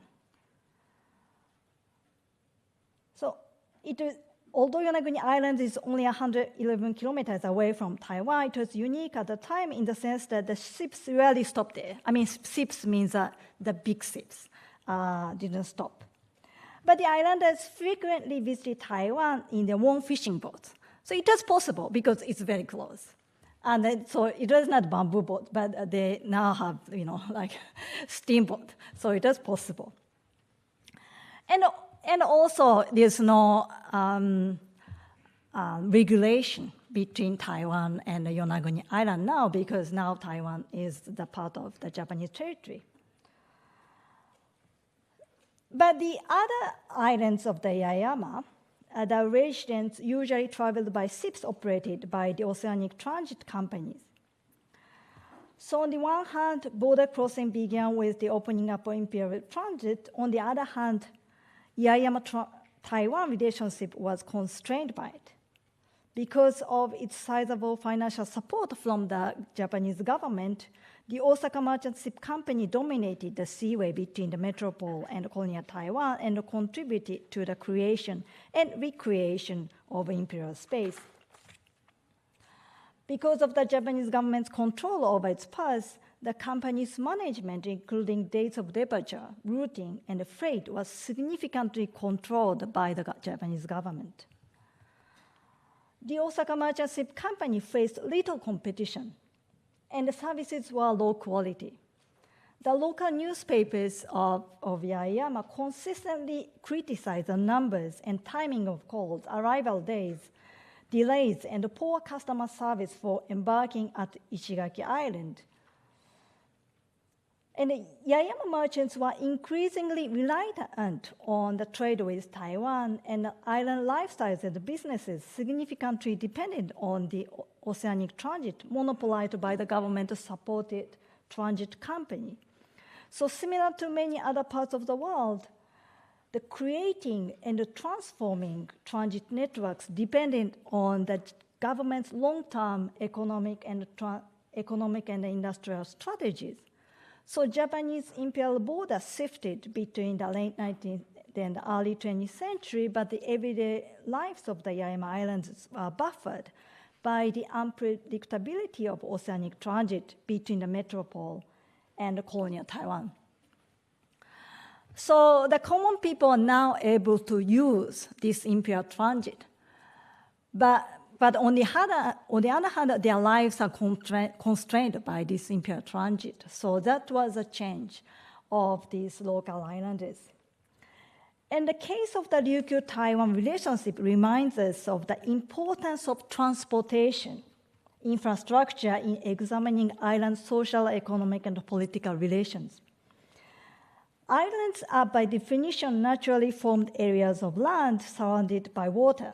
In order for an island to be linked to the outside, it always needs some means to cross the sea. Islanders may irregularly make contact with outsiders by chance, but in fact, regular contact becomes possible by the opening of systematic transportation. Maybe in the past, this is maritime transportation, but today this is air transportation. As the case of seaway between the Ryukyu Islands and colonial Taiwan indicates, a maritime and air transportation is often run by powerful enterprises or the state governments. So this case reminds us that we need to critically examine how the infrastructure connecting an island to the outside itself embedded to the power structure and international relations. During the Ryukyu Kingdom period, the common people rarely had opportunities to travel overseas, and many islands of the Ryukyu archipelago maintained a self-sufficient economy. Historically, the Miyako and Yaeyama Islands' remote location far from Tokyo and the capital of Okinawa Prefecture meant that they lagged behind in reaping the benefits of scientific and technological advancements. But the colonization of Taiwan and the opening of the imperial seaways increased the likelihood that the Miyako and Yaeyama Islanders would benefit from developments in Taiwan. The imperial seaway carried not only technology, ideas, scientific knowledge, products, and merchandise, but also human individuals. That is, numerous people from the Ryukyu Islands visited colonial Taiwan, and quite a few number of them settled down in the Japanese community across Taiwan. There were many reasons to go to Taiwan.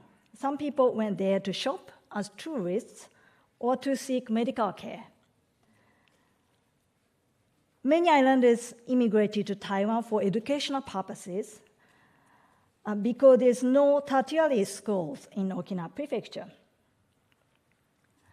And many islanders also immigrated to Taiwan for work, and some of them permanently settled there with their families. And obviously, this is kind of like the support and the bottom up of the colonial structure of Japan in Taiwan. It is well known that large numbers of people immigrated from Okinawa Prefecture to Hawaii, the Americas, and the Philippines and Micronesia, and also Japanese mainland. These destinations were less common among Miyako and Yaeyama Islanders who flowed to Taiwan without needing formal clearance by immigration authorities. So going to Hawaii or Brazil and Canada was really difficult. I mean, they had to pay lots of money to immigrate. There are lots of pressure to earn money, but it was more casual because Taiwan is a colony of Japan. So basically there's the they had freedom to go to Taiwan, and they felt they are free to do so. Many people assume that it is natural that Okinawa people migrated to colonial Taiwan as it was geographically proximate and that sea transportation was convenient. And Taiwan was a colony of Japan. But geographical proximity cannot fully explain the reason why many people migrate to the other side. Migration studies have already revealed that economic migrants leave their home homeland and moved to another place with the hope of gaining more opportunities for economic and social benefits. So that is, many Okinawan people left their home island and moved to colonial Taiwan because they believed that they could live a better life and enjoy economic success in Taiwan. Otherwise, they don't have to leave their home island, even though Taiwan is a colony. Of course, many Okinawan people migrated to the rapidly developing colonial cities such as Taipei and Kirun against the backdrop of Okinawa's severe economic situation. But I should also note that Okinawan people utilized their Japanese status in the colony. In other words, while Okinawa Prefecture's economy and society were marginalized in Japan, people searched for better opportunities in the colony by utilizing their status as Japanese. I should also stress that the Okinawa-Taiwan relationship in the Japanese colonial empire was never equal, but rather unidirectional. Even though the imperial seaway between the Ryukyu Islands and colonial Taiwan was available to all imperial subjects, Japanese, Okinawans, and Taiwanese, Taiwanese people rarely migrated to the Ryukyu Islands. But in fact, during the 1930s, a small group of Taiwanese farmers migrated to Ishigaki Island to develop the pineapple industry. But the native Ishigaki Islanders strongly opposed the Taiwanese people's reclamation work, although they were aware that many islanders found employment in Taiwan and make a successful living in Taiwan. Thus, they feel that they are entitled to work in Taiwan, but they cannot allow the Taiwanese people come to Ishigaki Island and cultivate their land. They cannot accept it. So this case shows that while Okinawa Prefecture was marginalized and Okinawa people suffered from racial discrimination, they still had more rights and freedom, and they feel that they have more freedom and rights than Taiwanese. In short, the Okinawa-Taiwan relationship was unequally structured, and the people moved from one place to another by utilizing such an unequal structure during the imperial times. So they're like a small islands relationships. Then we, sometimes have a kind of utopia, very optimistic imagination about these small islands relationships. But we cannot forget that they are often power relations. And most cases, they are embedded in the power structure. In August 1945, Japan accepted the Potsdam Declaration and surrendered, and Taiwan was put under the control of the Republic of China. On the Western New Year's Eve 1945, the KMT announced China's official policy regarding the Japanese residing in Taiwan, which included the seizure of all public and private Japanese properties. It proclaimed that all Japanese except those designated to remain to perform administrative and industrial functions were to leave Taiwan and return to Japan by the end of 1946. Following the repatriation of former Japanese military personnel, the mass repatriation of civilians occurred between March and May 1946. Because the United States occupied the Ryukyu Islands, the previous money economy and commerce were frozen, and people relied on the informal economy and the US rations. Problems relating to the population increase on the Yaeyama Islands because repatriations were exacerbated by shortage of goods when the official ties to Taiwan were cut, because it eliminated the inflow of goods through the pre-war strong social and economic ties. So, Okinawan people are also enforced to leave Taiwan, but some Okinawan people actually couldn't enter the mainland of Okinawa because the U.S. was building the military facilities, so they were kind of in the between, and they're almost like refugees immediately after the World War II. But that's the another story. And I introduce one of the episodes of the guy from Ishigaki Island, Hazama Riho. Hazama, he was repatriated to his home island of Ishigaki in 1945, and immediately after the war. The Hazama graduated from the Taihoku, which is the name of Taipei, a medical college in 1931, and opened a gynecology clinic in Tainan in 1940. So he was originally from Ishigaki Island, and he he studied in Taipei, and then later he actually opened a clinic in the southern part of Taiwan. But he had to leave because he was considered non-Taiwanese. And he actually wrote a petition to George H. Carr, the American consulate in Taipei, asking for permission to take various medical instruments and medication with him when he left. Because normally these Japanese and Okinawans were not allowed to take many things from Taiwan. They had to live with basically 2 bags. But they wrote a letter to George Carr and said, by this time it is after all settled that I should go back to Yaeyama. Therefore, I should like very much to respect for your special protection so that through you becoming by power, I may be permitted to bring with me instruments, machineries, medicines, drugs, and other materials. Yaeyama is a far away off island, both from the main island of Japan and that of Okinawa, and it's a place where there is not a single gynecological specialist. Therefore, a person with my training, he should go back with these technical medical instruments, machineries, drugs, and other materials. He will not be able to look after the poor Yaeyama villagers, nor the women, and in that case, I will not be cooperative in the work of constructing a new Okinawa slightly. Well, it's too long, so just read.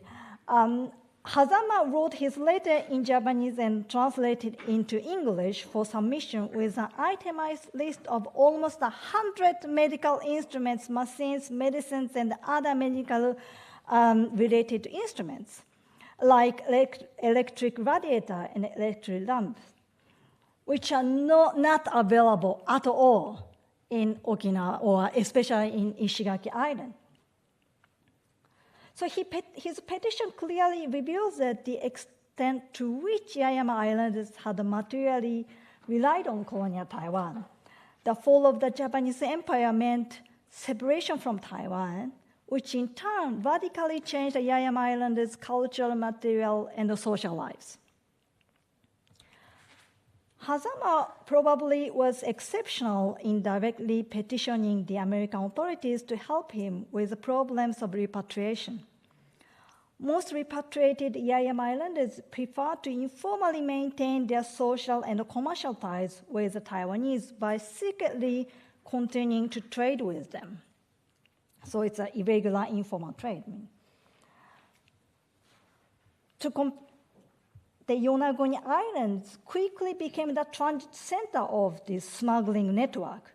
The activities were illegal and under the jurisdiction of law enforcement agencies. In the late 1940s and the early 1950s, smuggling thrived in the Ryukyu Islands.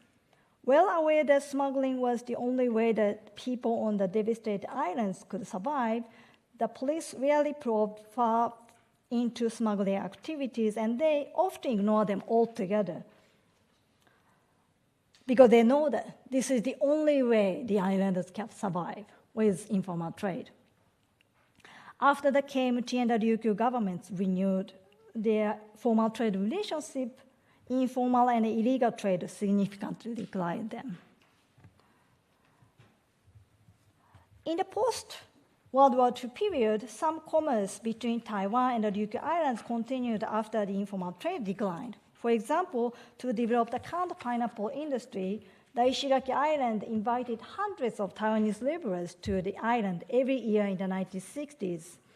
So they couldn't accept during the imperial time, but now they want to develop the pineapple industry, and then they need the Taiwanese people, the skill. So they imported the Taiwanese laborers. The Taiwanese laborers were more skilled than the islanders regarding pineapple canning, and importing their labor greatly contributed to the industry at the time.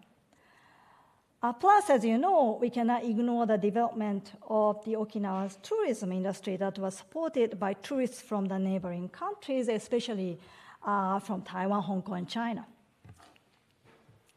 Finally, I should also mention that the current situation in the Ryukyu Islands in East Asian relations.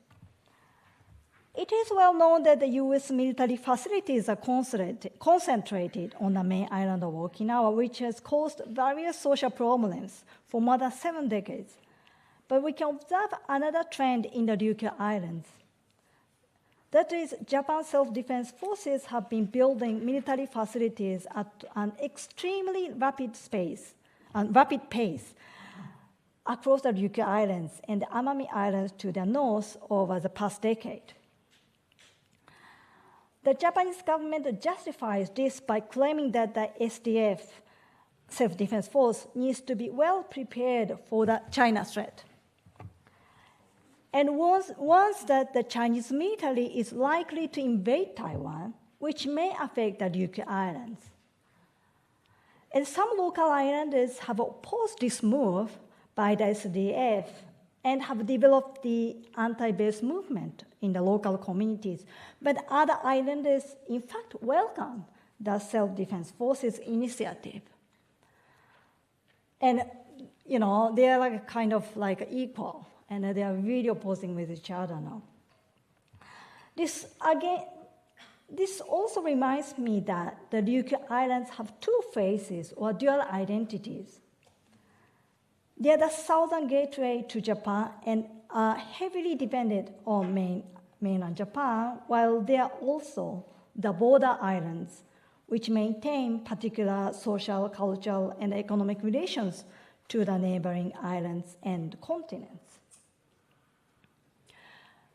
It is hard to find a solution for the militarization of the border islands, and scholars feel powerless by observing the inhabitants of the border islands are being prepared to make greater sacrifices. But perhaps one small thing island studies scholars can do is to show how the islanders have been exercising the initiative in creating and maintaining relationship to the outside, instead of being simply manipulated by the state authority and the powerful mainlanders. To do this, we scholars ourselves need to be liberated from the rigid framework of the mainland island or island-mainland relations, or the so-called territorial trap. Of course, it is important to pay attention to the mainland-island relations, but we should also remember that the island-mainland relation is not the only framework of our studies. Throughout this conference, I look forward to learning various forms of the island's past and present conditions that are not confined to the mainland island or island-mainland relations, but rather open to alternative relations and to an alternative future. Thank you.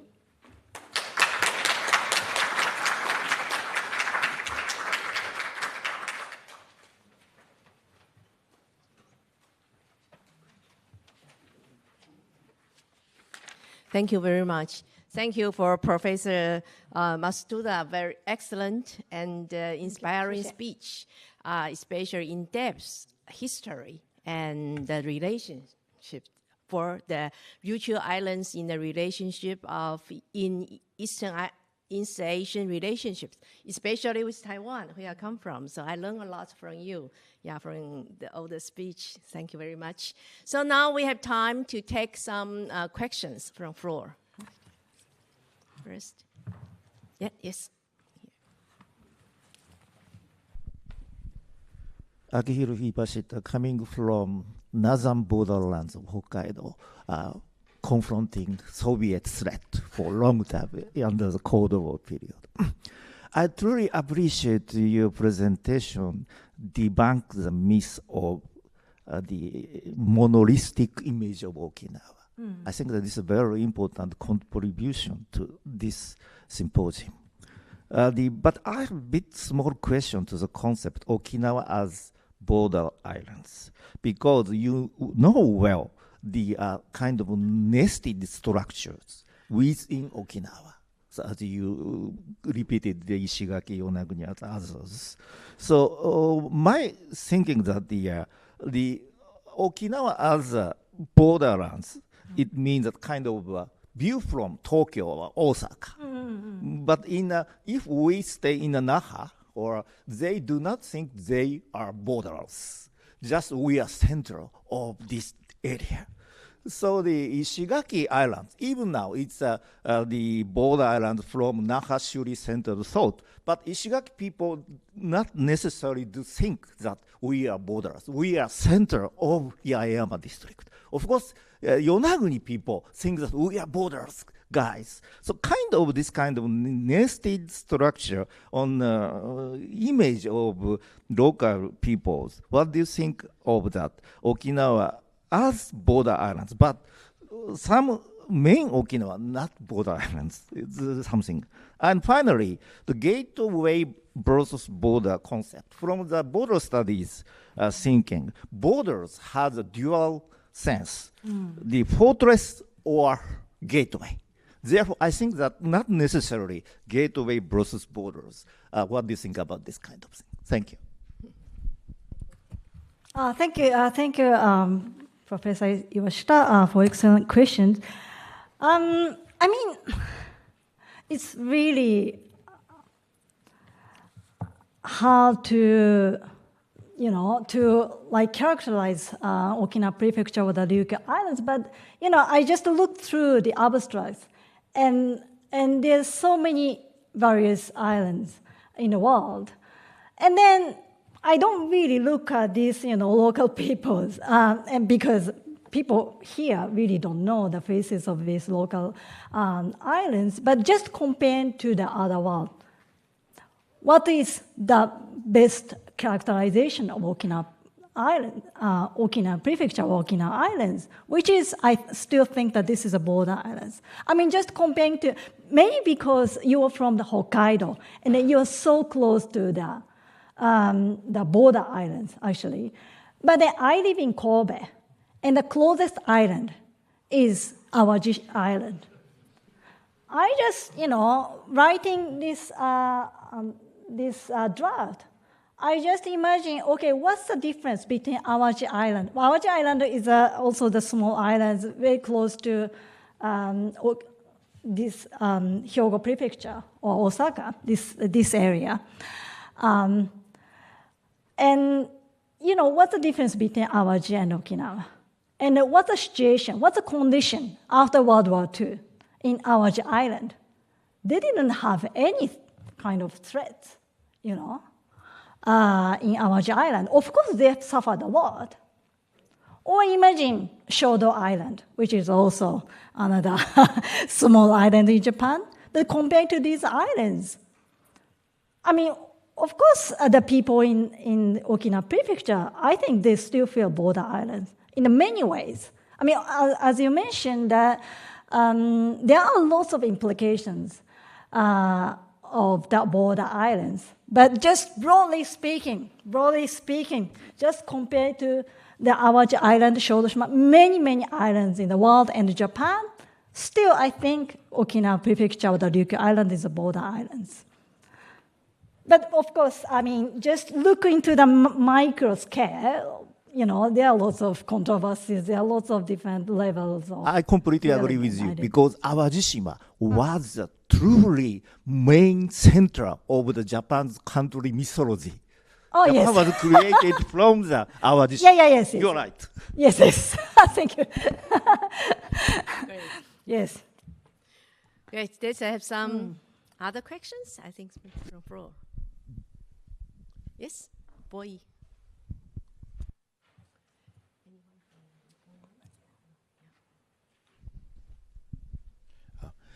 Poihong from National Taiwan University, and thank you for your presentation. And actually, my question is related to the previous one. So yes, I do sense that like the border island, I mean, the concept of border is still important right now, but border has like somehow the duality, right? So right now, methodologically or conceptually, we are talking more about the relationality, the relational framework to talk about islands. But I'm not so sure if you are have that kind of comments on that part. Instead of just emphasize on the meanings or the force of the border, we are talking more about the relationship between different borders. But that does not mean that border disappears. It also means that the relationship actually reconfigure the power of the borders. So that's more like a comments. So my question is more like, so the relationship between Taiwan and Okinawa, you talk about the pineapples, you talk about the labors, right? So my own research is about the fishery. And I saw actually a lot of interactions between the fishermen, from the Okinawa and from Taiwan, especially right after the post-World War II. So they don't, in fact, their interaction happened on the ocean, not exactly on the lands.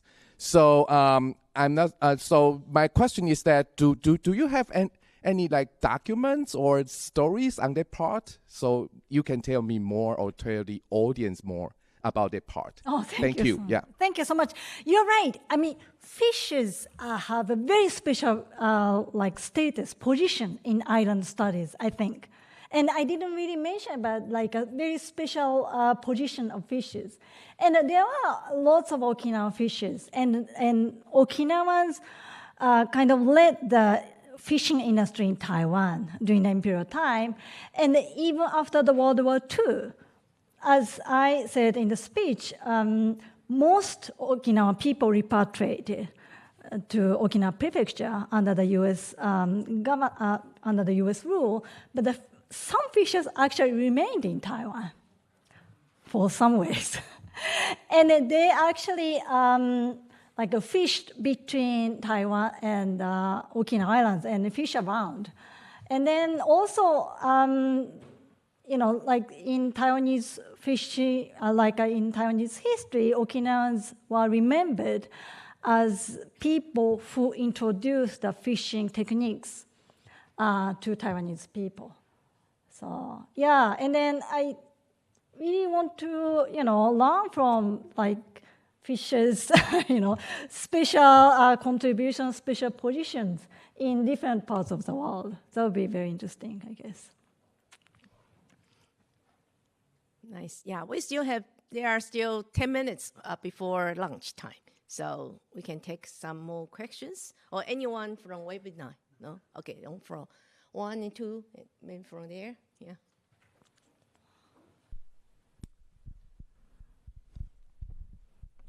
Ted Boyle from Nichibunken.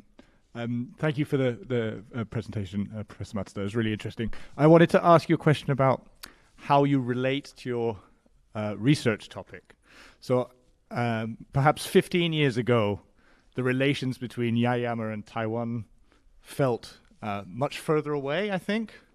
And today, I think, again, they feel much closer. I wanted to ask how this affected your attitude to the research you conduct, whether this has changed over time, or perhaps you sit in Kobe near Awaji Island and it doesn't change at all. I'm not sure, but I'm just interested if your attitude to what you've studied over these years has shifted over time as the relations between Taiwan and Yaeyama have also shifted. Thank you. Maybe we take another one and you reply together. Yeah, we take another question and. Okay, hello, Paul Kreitman, Columbia University. It was a fantastic talk. I had a follow-up question about the fishing, actually. So I was struck by the parallel with Hawaii, where also in Hawaii, Japanese, and I think many Okinawans quickly took over the fishing industry in the early 1900s. And I was curious about the Taiwan case. So did they take the leadership, I think you said, of the industry? Was it kind of a benign story of just they were better fishermen, like technology transfer? Or was there a kind of colonial power relationship story there? So I'm just curious, why were they better at fishing? Why were they controlling fishing in Taiwan, I suppose? Yes, and then can I answer? Sure. Please. Question first. Okay. All right. To answer your question relating to fishing,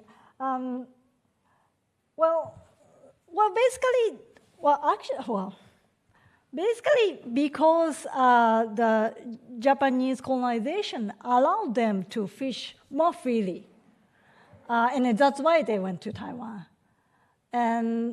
And then during the early modern period, they couldn't fish, beyond the borders. And also, I think this is the main reason.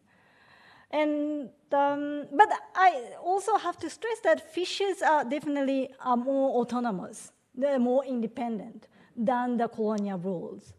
And I think partly because they have their own means for transportation, and they don't have to rely on this imperial transit. So, yeah, and then the first question from Edward. You're asking because you think that Taiwan and Yaeyama are more close because of this current international relations, you think? Or why you think so? I think the impression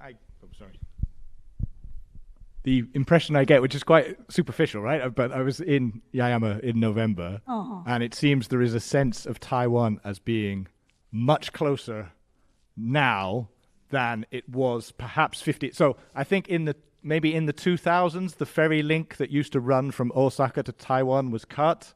And in maybe 2011, 2012, Professor Iwashita's global COE project did a charter flight from Yonaguni to Taiwan, and this was sort of the first connection between them for 8 years or something at that time. But now it seems in Ishigaki there is a sense of, because of the international situation, there is a sense that Taiwan is very, very close to Ishigaki indeed. And I just wonder if that affects how you relate to your own research. But maybe if you haven't thought about it, that's fine. But I was wondering if it changed how you understood your own research. Thank you. Right. Thank you for asking. I think they feel. I also feel that like Yaeyama Islanders feel more close to Taiwan, and I think mainly because more Taiwanese tourists coming to Ishigaki or Yaeyama Islands or the Okinawa Prefecture all over for the past 10 decades or 15 years. I think this is the main reason. And then as to my own research, in 10 years ago, I was increasingly feeling that, self-defense forces, the presence of self-defense forces in Ishigaki Island or the Okinawa Prefecture all over. And then that really made me feel that I have to study more about self-defense forces instead of the US military base, the presence in Okinawa Prefecture. So that was so now I am studying the history of self-defense forces in Japan. So that's kind of my shift of research, but maybe it's really different, another issue of today's speech. Yeah.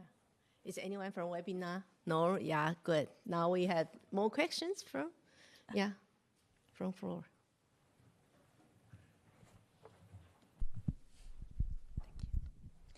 Thank you so much for this wonderful presentation. I'm Yifeng, third-year PhD from Princeton University.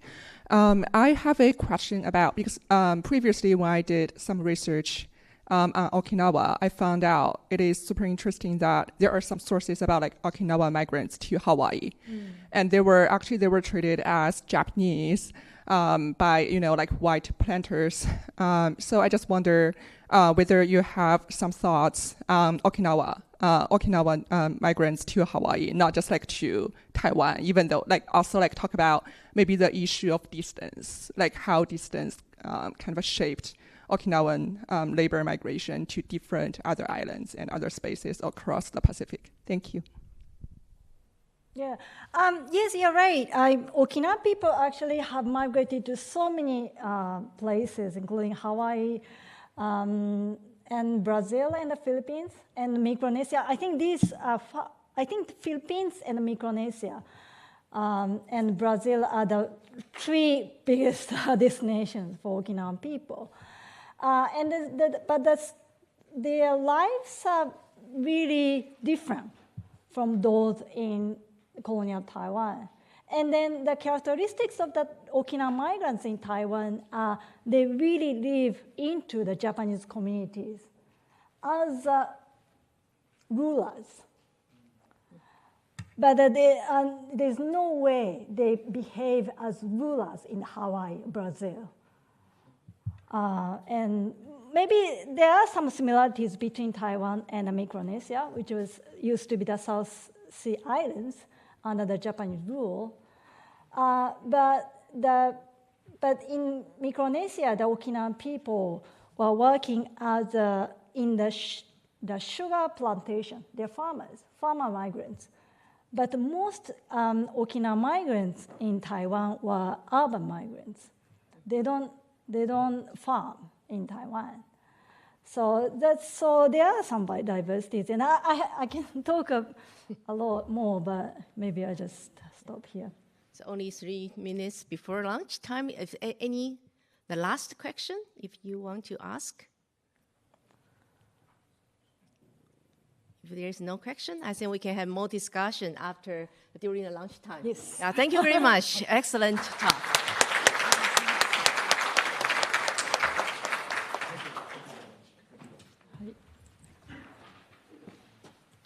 Are you starving?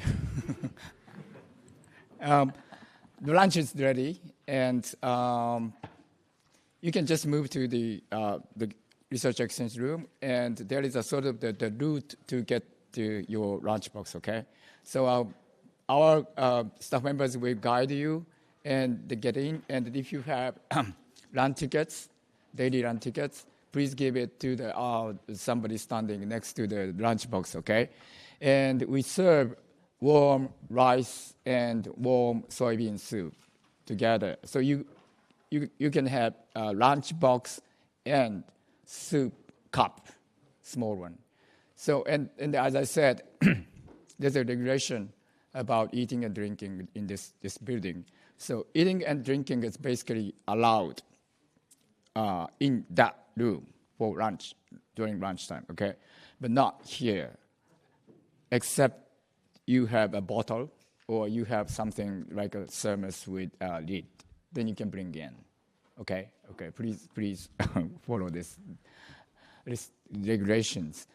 And I think some of you have a problem with internet connection with your smartphone, I think. We had a similar conference 3 years ago. We had the same problem. So I don't know why this happens, but if you have a laptop computer, I think connection should be okay. We try to figure out why this happens, but afternoon conferences, afternoon sessions are divided into 3 rooms. Room A next to this room, and room B, and room C/V, meaning virtual session room.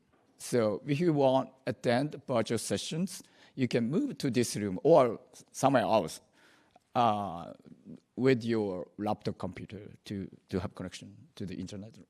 Does this make sense? Okay. All right, let's eat.